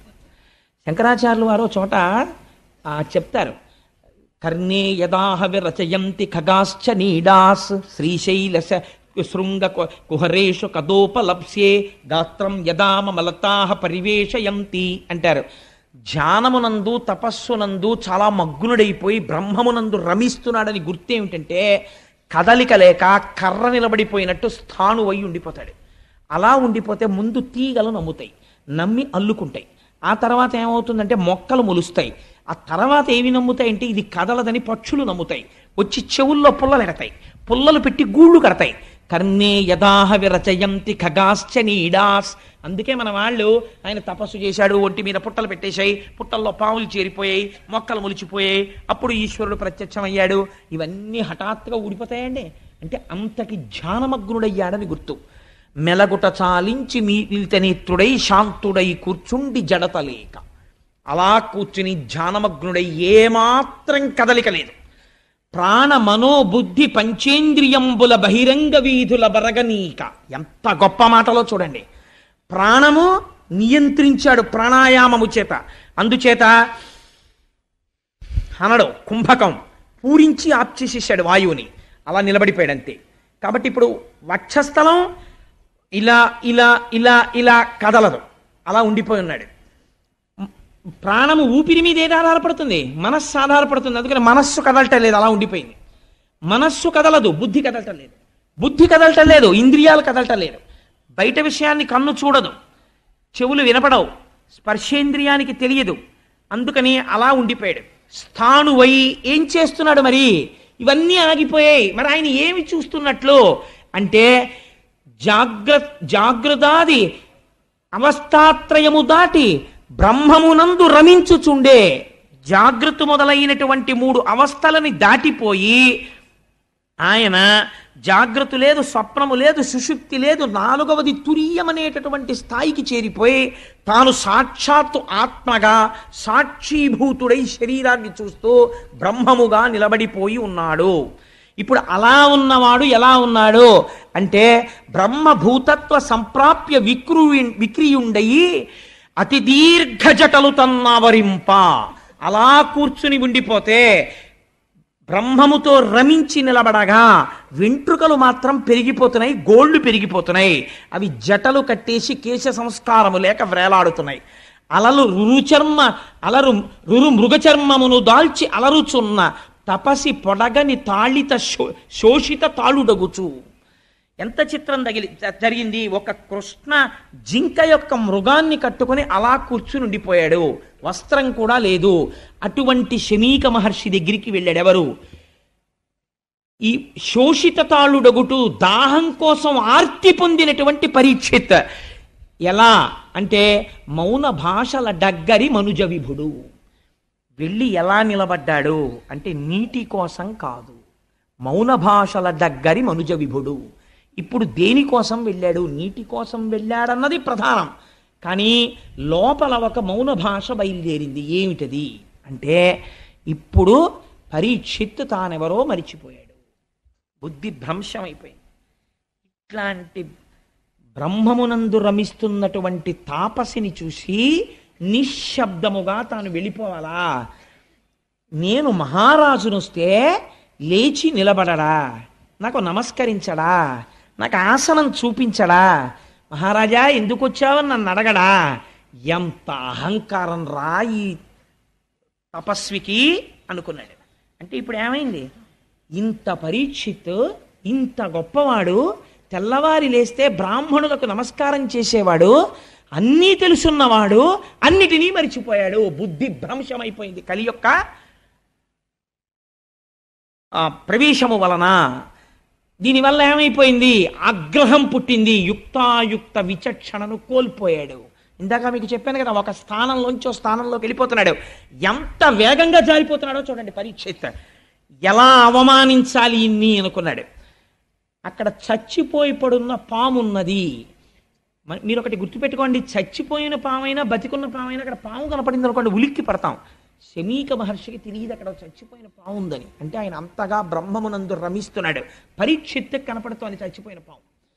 చచ్చిపోయిన పామైనా మెళ్ళో వేసేటప్పటికి చల్లగా తగులుతుంది. తగలగానే ఏమిటిది అని చూసుకునేటప్పటికి పాము, అయ్య బాబాయ్ పాము, అయ్య బాబా పాము అని అరుస్తాడు. అప్పుడు వీడిని గేలి చెయ్యొచ్చు అనుకున్నాడు. ఇప్పుడు ఏమైంది? మౌన భాషల దగ్గరి మనుజ విభుడు. వికృతాతి వికృతమైన ఆలోచనలు లోపల పెరిగిపోతున్నాయి ఇంకా రకరకాలుగా. ఇప్పుడు ఏం చేశాడు? ఆ ధనస్సు యొక్క చివరి భాగంతో మృత సర్పాన్ని పైకెత్తాడు. ఒక ప్రభువు ధర్మరాజు యొక్క మనవడు, అభిమన్యుడి కొడుకు చెయ్యవలసిన పని. అంటే ఇప్పుడు ఏమైపోతోంది? పరమ భయంకరమైన సన్నివేశము జరుగుతోంది ప్రపంచంలో. ఆ మృత సర్పాన్ని పైకెత్తాడు. ఎత్తి ఎవరి మీద వేశాడు? శమీక మహర్షి మెడలో వేశాడు. ఆయనకి చల్లగా పాము తెలిసిందా? తెలియలేదు. కాబట్టి ఏమిటి నిర్ధారణ? ఆయన తపస్వి అయి ఉన్నారు. తపస్వి అయి ఉన్నవాడిలోకి వెళ్ళగలిగాడా కలి? వెళ్ళలేకపోయాడు. ఆయనలోకి వెళ్ళి ఇదేంటి గభాలను ఆయన నీళ్లు తీసి పరీక్షిత్తులు శపించేటట్టు చెయ్యొచ్చుగా. వెళ్ళలేకపోయాడు. ఎందుకు వెళ్ళలేకపోయాడు? ఇంద్రియములు, మనస్సు ఈశ్వరుణ్ణి పట్టి ఉన్నాయి. అలా పట్టి ఉన్న చోటికి కలి వెళ్ళలేకపోయాడు. ఎక్కడికి వెళ్ళగలిగాడు? ఒక్క స్థానానికి ఆశ్రయం ఇచ్చినా వెళ్ళిపోయి మొత్తం నాశనం చేయగలిగాడు. ఇది మీకు అక్కడ ఉన్న సన్నివేశం. ఇప్పుడు మీరు ఏది పట్టుకోవాలి? భాగవతం చెప్పేస్తోంది, అమ్మ బాబోయ్ అంత ప్రమాదకరమైన వ్యక్తికి నాలో చోటు ఇవ్వను, కాబట్టి నువ్వు ఏది పట్టుకోవాలి? శమీకుడు ఏది పట్టుకున్నాడో నువ్వు అది పట్టుకోవాలి. శమీకుడు ఏది పట్టుకున్నాడు? ఈశ్వర పాదములు పట్టుకున్నాడు. నువ్వు కూడా అది పట్టుకో. ఆ స్పర్శ నీకున్నంత కాలం కలి నీలోకి రాలేడు. ఇది భాగవతం చెప్తున్న తీర్పు. అందుకని ఈ సన్నివేశాన్ని వ్యాసుల వారు పోతన గారు తీసుకొస్తున్నారు. ఇప్పుడు ఏం చేశాడు? పావుని వేసేశాడు. పావుని వేసేస్తే ఆయన ఏమైనా ఉలిక్కి పడ్డాడండి? ఉలిక్కి పడలేదు. కానీ తను సంతోషపడిపోయాడు. నాకు నీళ్ళు ఇవ్వలేదు చూసావా, చచ్చిన పావుని వాడి మెళ్ళో వేశాను. మీరు ఒక్క మాట వినండి, నేను ఒక యథార్థమైన విషయం ప్రస్తావన చేస్తాను. నేను నిద్రపోతున్నాను. నిద్రపోతుంటే మీరు వచ్చారు, నువ్వు అలాంటి వాడివి, నువ్వు ఇలాంటి వాడివి, నువ్వు అటువంటి ధూర్తుడివి అని నన్ను 50 తిట్లు తిట్టేశారు. తిట్టేసి మీరు వెళ్ళిపోయారు. వెళ్ళిపోయిన తర్వాత నేను నిద్రలేచాను. నిద్రలేచి మామూలుగా మొహం గడిగేసుకుని చాలా సంతోషంగా భాగవతం సాయంకాలం ఉపన్యాసం చెప్పాలి అని చెప్పి విర్రిక్కిపోతున్నాను. మా ఆవిడంది, నీ బుర్రకాయ ఉపన్యాసం 50 తిట్లు తిట్టాడు ఆయన వచ్చి అన్నాడు. ఎప్పుడు తిట్టాడన్నాను. ఆ తిట్లు తిట్టినప్పుడు నాకేమైనా వికారం కలుగుతుందండి? ఏ వికారం కలగదు. ఎందుకని? నా మనస్సు పుచ్చుకునే స్థితిలో లేదు, సుషుప్తిలో ఆత్మతో రమించిపోయింది. మీరు తిట్టినా నాకెక్కదు, ఎందుకంటే చెవి పుచ్చుకోదు. ఉంది కానీ చెవి పుచ్చుకోదు. మాట వెళ్ళదా? వెడుతుంది, కర్ణభేరికి తగులుతుంది, కానీ మనస్సులోకి వెళ్ళదు. మనస్సు పుచ్చుకోలేదు, రియాక్షన్ లేదు. రియాక్షన్ లేదు, నేను ప్రశాంతంగా ఉన్నాను. రియాక్షన్ లేని స్థితి ఎప్పుడు? ఈశ్వర పాదములను పట్టుకుని ఉన్నప్పుడు మనసు రియాక్ట్ అవ్వదు. ఎందుకని? ఈశ్వరుడిలోనన్నా కలవాలి, లేకపోతే బడలిక చేత సుషుప్తిలోనన్నా ఆత్మలోకి వెళ్ళిపోయి ఉండాలి. ఆయన ప్రయత్నపూర్వకంగా ఈశ్వర పాదములు పట్టుకుని ఉన్నాడు, కలి వెళ్ళలేదు. ఇప్పుడు ఏం చేశాడు? తను సంతోషపడిపోతున్నాడు, నేను పాము వేశానని. అవతల వాడికి పాము వేయడం వల్ల అవమానం ఏం లేదు, ఆయన బాధపడితే కదా. తను సంతోషపడిపోతున్నాడు, ఇదో క్రౌర్యం. అవతలవాడు బాధ పడకపోయినా నేను గొప్ప పని చేసేసాను లేని సంతోషపడిపోతున్నాడు. ఎంత అసహ్యకరమైన పని అది. సంతోషపడిపోయి ఇంటికి వెళ్ళిపోయాడు. ఇంటికి వెళ్ళిపోయి అంతఃపురంలోకి వెళ్ళి కిరీటం తీసి పక్కన పెట్టాడు. బుద్ధిలోకి ప్రవేశించడానికి కిరీటంలోంచే కదండి వెళ్ళిపోతాడు. పక్కన పెట్టగానే అనుమానం వచ్చింది. ఏమిట్రా, దాహం వెయ్యడం ఏమిటి, నేను ఆయన ఆశ్రమానికి వెళ్ళడం ఏమిటి, ఆశ్రమానికి వెళ్ళిన వాడిని ఊరుకోకుండా ఆయన మెళ్ళలోకి తీసుకెళ్ళి చచ్చిపోయిన పావును వేయడం ఏమిటి? అయిపోయిందిరా, నా రాజ్యం అయిపోయింది, నా ధనం అయిపోయింది, నా భోగం అయిపోయింది, నా పరిపాలన అయిపోయింది. కాబట్టి నేను చెయ్యరాని దుష్కృత్యమును చేసేశాను. దీనికి అంతటికీ కారణం కలిపురుషుడు ప్రవేశించేశాడు. ఎంత తప్పు చేశాను అని పశ్చాత్తాపడిపోయాడు. అంటే ఆయన సహజ స్థితి అది కాదు, భ్రష్టుడైపోయాడు కలిపురుషుడి వలన. ఇప్పుడు ఇదెవరికి తెలిసింది? ఆయన చేత ప్రతిస్పందన తేలేకపోయాడు. కానీ ఇది మునికుమారులు చూశారు, చిన్న చిన్న పిల్లలు. వాళ్ళు చూసి పరిగెత్తుకుంటూ వెళ్ళారు. ఎవరి దగ్గరికి వెళ్ళారు? ఆ కౌశికీ నది ఒడ్డున ఆడుకుంటున్నాడు శమీక మహర్షి యొక్క కుమారుడు శృంగి. ఆ పిల్లవాడి దగ్గరికి వెళ్ళాడు. వాడు మహాతపస్వి. వాడి దగ్గరికి వెళ్ళి, ఉరే మీ నాన్నగారు తపస్సు చేసుకుని సమాధిలో ఉండగా ఒక రాజు వచ్చి, ఆ రాజు ఎవరో ఆ పిల్లలకి తెలియదు, అది గమ్మత్తు, ఆయన పేరు తెలియదు వాళ్ళకి. ఒక రాజు వచ్చి ఏదో మాట్లాడాడు, మీ తండ్రి పలకలేదు, కోపంతో చచ్చిపోయిన పావుని ధనస్సుతో ఎత్తి మీ నాన్నగారి మెడలో వేసి వెళ్ళిపోయాడు. వెంటనే ఆయన అన్నాడు, మీరు రాజు అంటున్నారు కదా, రాజు క్షేమంగా రాజ్యమును దేని వలన పరిపాలించగలిగాడు? నా తండ్రి వంటి తపస్వి ఇక్కడ ఉండడం వల్ల రాజు పరిపాలించగలిగాడు. ఒక యజమాని బయట పారేసినటువంటి ఎంగిలి మెతుకులు తిని బలిసినటువంటి కాకి యజమాని తల మీద తంతే ఎంత అకృత్యమో, ఇంటి బయట కూర్చోవలసిన కుక్క యజమాని నివేదనకి సిద్ధం చేసిన ప్రసాదాన్ని ఇంట్లో కలియబడి తింటే ఎంత అపచారమో, బయట ఎక్కడో నిలబడి దానం అడగకుండా, ధర్మం అడగకుండా, ఒకటి అడగకుండా జింక చర్మం కట్టుకుని సమాధిమగ్నుడైన నా తండ్రి మెడలో పాము వేశాడా, మృత సర్పాన్ని వేశాడా అని వెంటనే కౌశికీ నది జలాల్ని చేత్తో పట్టుకున్నాడు. ఓడక వింటి కోపున మృతోరగమున్ కొని తెచ్చి మారుమాటాడకయున్న మజ్జనకు అంశతలంబున పెట్టి దుర్మత క్రీడ చెరించు రాజు హరకేశువులడ్డిననైనా చచ్చుపోనేటి కేడవనాడు ఫణీంద్రు విషానల హేతి సమ్మతిన్. అంతే, శాపం ఇచ్చేశాడు. ఆ నీళ్లు పట్టుకొని ఒక్క మాట అన్నాడంతే. ఓడక వింటి కోపున మృతోరగమున్ కొని తెచ్చి, చేతిలో ఉంది కదా ధనస్సు అని చెప్పి చెయ్యకూడని పని చేశాడు. ఎంత మాట అన్నాడో చూడండి. దేనికి ధనస్సు చేతిలో? అమాయకులైన ప్రజల్ని రక్షించడానికి చేతపట్టాడు. కానీ ఇవాళ చేత పట్టిన ధనస్సుతో అకృత్యాన్ని చేశాడు. ఓడక వింటి కోపున మృతోరగమున్ కొని తెచ్చి, మారుమాటాడకయున్న మజ్జనకు అంశతలంబున పెట్టి, కనీసం ఎదురు తిరిగి ఒక మాట మాట్లాడలేదే అవమానించాడనడానికి. సమాధిమగ్నుడైన మా తండ్రి యొక్క కంఠసీమనందు స్మృత సర్పాన్ని వేశాడా? అటువంటి రాజు ఎవడైనా ఉండి ఉండవచ్చుగాక, హరకేశవులడ్డిననైనా వాడు ఈశ్వరుడే అడ్డని, శ్రీ మహావిష్ణువే అడ్డని చచ్చుబో 7వ నాడు, 7వ నాటికి చచ్చూరుకుంటాడంతే అని. ఎలా చచ్చిపోతాడు? పైగా తక్షక ఫణీంద్ర విషానల హితి సంహతిన్, తక్షకుడనేటటువంటి ఒక మహాసర్పము యొక్క కాటు వలన మరణించుగాక అని ఆ నీళ్లు విడిచిపెట్టేశాడు. విడిచిపెట్టేసి తిరిగి ఆశ్రమానికి వచ్చేశాడు. మీరు ఇవాళ నాతో కొద్దిగా సహకరించండి, శుకమహర్షిని ప్రవేశపెట్టి పూర్తి చేద్దాం. మహోత్కృష్టమైనటువంటి స్థితి. ఇవాళ శుకమహర్షి వస్తే మన జీవితం ధన్యమైపోతుంది. నేను శుకుల్ని ప్రవేశపెట్టాలని ప్రయత్నం చేస్తున్నాను. ఆశ్రమానికి వచ్చి ఏడుస్తున్నాడు తండ్రి ముందు పడి.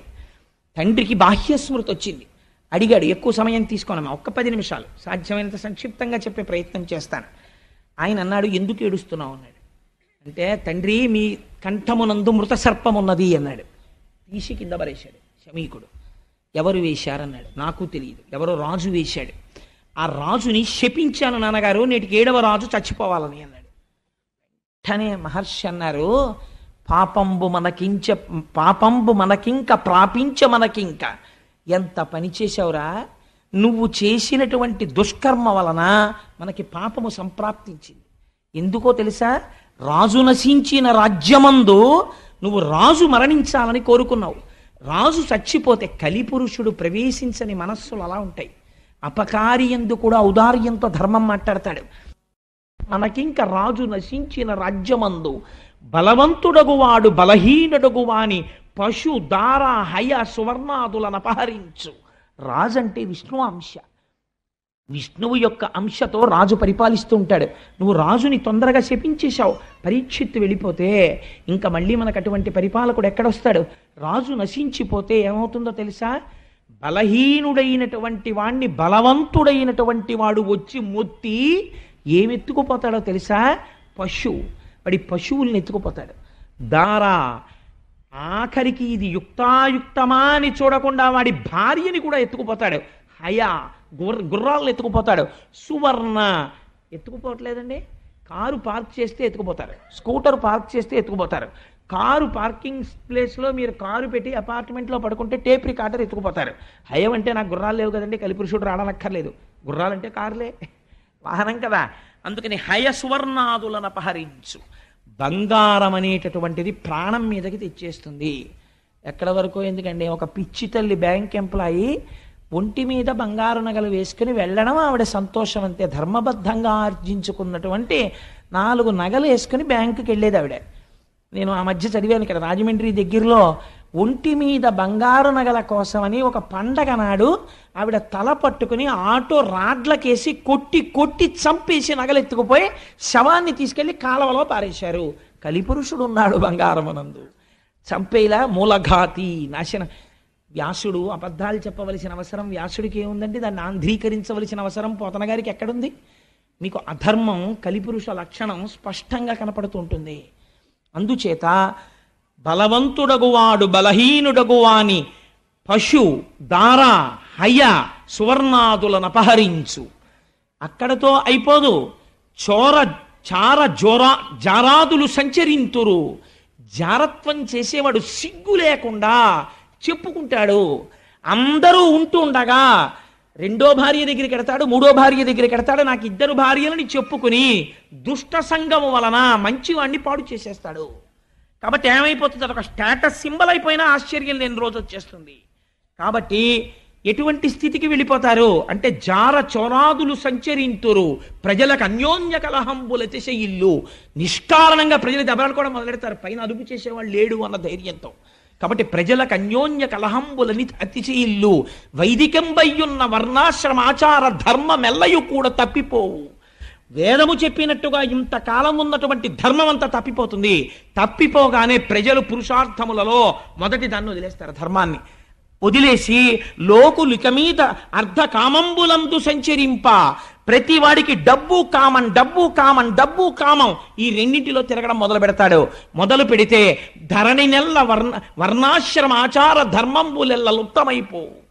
ఎక్కడా వర్ణాశ్రమాచారాలు అనేటటువంటి ఉండవు. మర్కట సారమేయ కులము మెరపుత్ర, కుక్కకి కోతికి కొడుకుట్టినట్టు అయిపోతుందిరా.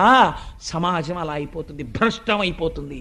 ఎంత పని చేశావురా, పరీక్షిత్తుని కొట్టి సమాజాన్ని ఇన్ని ప్రమాదాలు తేవడానికే కలి నీ చేత ఇలాంటి శాపం ఇప్పించాడు. నువ్వు క్రోధమునకు వశుడవైపోయావు, ఎటువంటి శాపం ఇచ్చేసావురా, ఎంత పొరపాటు చేసేసావు అన్నాడు. కానీ పరీక్షిత్తుకు అందిపోయింది ఈ వార్త. మహానుభావుడు ఇంక నేటికి 7వ రోజున ఎలాగో శరీరం విడిచిపెట్టేస్తానని, ప్రాయోపవేశం చేస్తానని గంగ ఒడ్డుకెళ్ళి ఆ తూర్పు దిక్కుకి కొసలుండేటట్టుగా దర్భలు పరుచుకుని ప్రాయోపవేశం చేసి ఈశ్వరుడు యందు మనస్సును నిలబెట్టి ఒక మాట అంటాడు. ఎందుకు గంగ ఒడ్డుకి వెళ్ళడం అంటే, అమ్మా అని పిలిచిన నిన్ను పొమ్మా అని ముక్తి కడకు బుత్తువట, లెమ్మా నీ రూపముతో రమ్మా నాకెదురంగ గంగ రమ్యతరంగా అంటాడు. ఎంత గొప్ప పద్యం అంటే నిజంగా పోతన గారికే చెల్లింది గంగ మీద పద్యం రాయడం.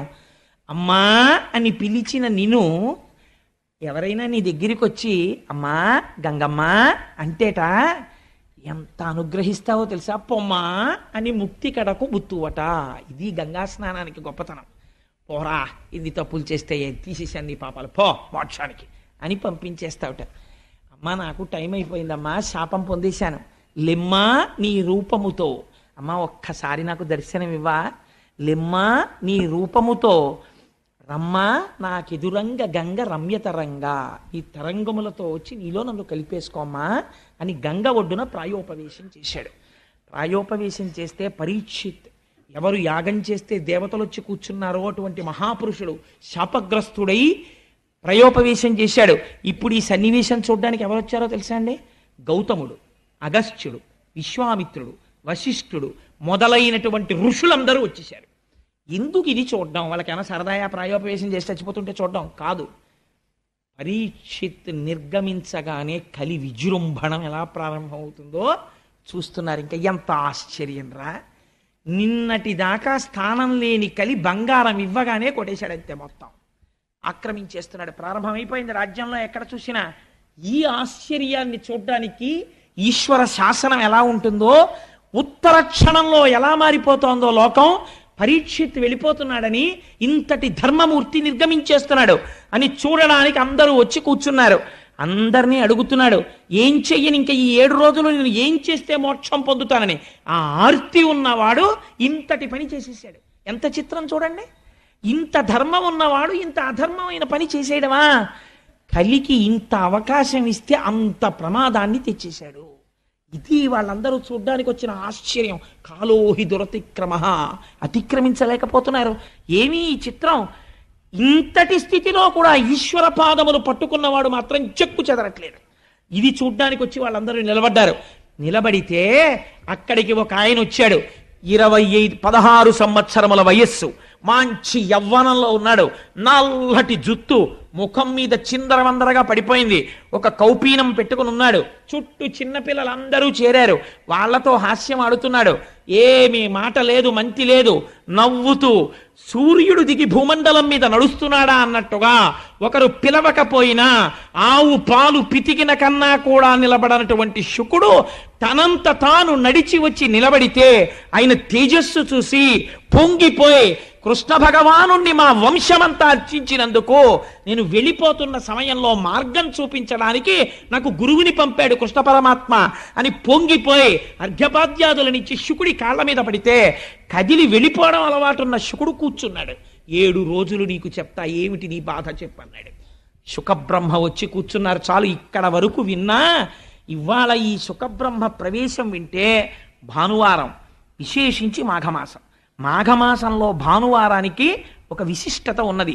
అందుకని ఇవాల్టి రోజున శుకుడు వచ్చేయాలని తాపత్రయపడ్డాను. ఆయన్ని తేవడం కోసం ఇంత ప్రయత్నం చేశాం. రేపటి రోజున స్వామివారి యొక్క అవతార విశేషాన్ని అసలు శుకుడు మాట్లాడతాడు. ఇంకా రేపటి నుంచి ఇంకా విందురు గాని ఎలా ఉంటుందో శకుడు మాట్లాడితే ఇక్కడి నుంచి ముడులు విప్పడం మొదలెడతాడు. ఎలా ఉంటే కలి ఏం చెయ్యలేడో, ఎలా ప్రవర్తించాలో, జీవితాన్ని ఎలా దిద్దుకోవాలో, ఈశ్వరుడు ఎలా వచ్చాడో, భక్తి అంటే ఏమిటో మాట్లాడడం మొదలు పెడతాడు. మనందరం సంతోషంగా రేపు 6:30 మళ్ళీ ప్రారంభం చేద్దాం. కృష్ణనామం చెప్పుకుని బయలుదేరదామమ్మా. వసుదేవసుతం దేవం కంసచాణూరమర్దనం దేవకీ పరమానందం కృష్ణం వందే జగద్గురుం అతసీ పుష్పసంకాశం హారనూపురశోభితం రత్నకంకణకేయూరం కృష్ణం వందే జగద్గురుం. 3 అయితే సత్యం కాబట్టి 3 సార్లు చెప్పేద్దాం ఏమ్మా. మందారగంధ సంయుక్తం చారుహాసం చతుర్భుజం బర్హి పింఛావచూడాంగం కృష్ణం వందే జగద్గురుం. సర్వం శ్రీ ఉమామహేశ్వర పరబ్రహ్మార్పణమస్తు. స్వస్తి.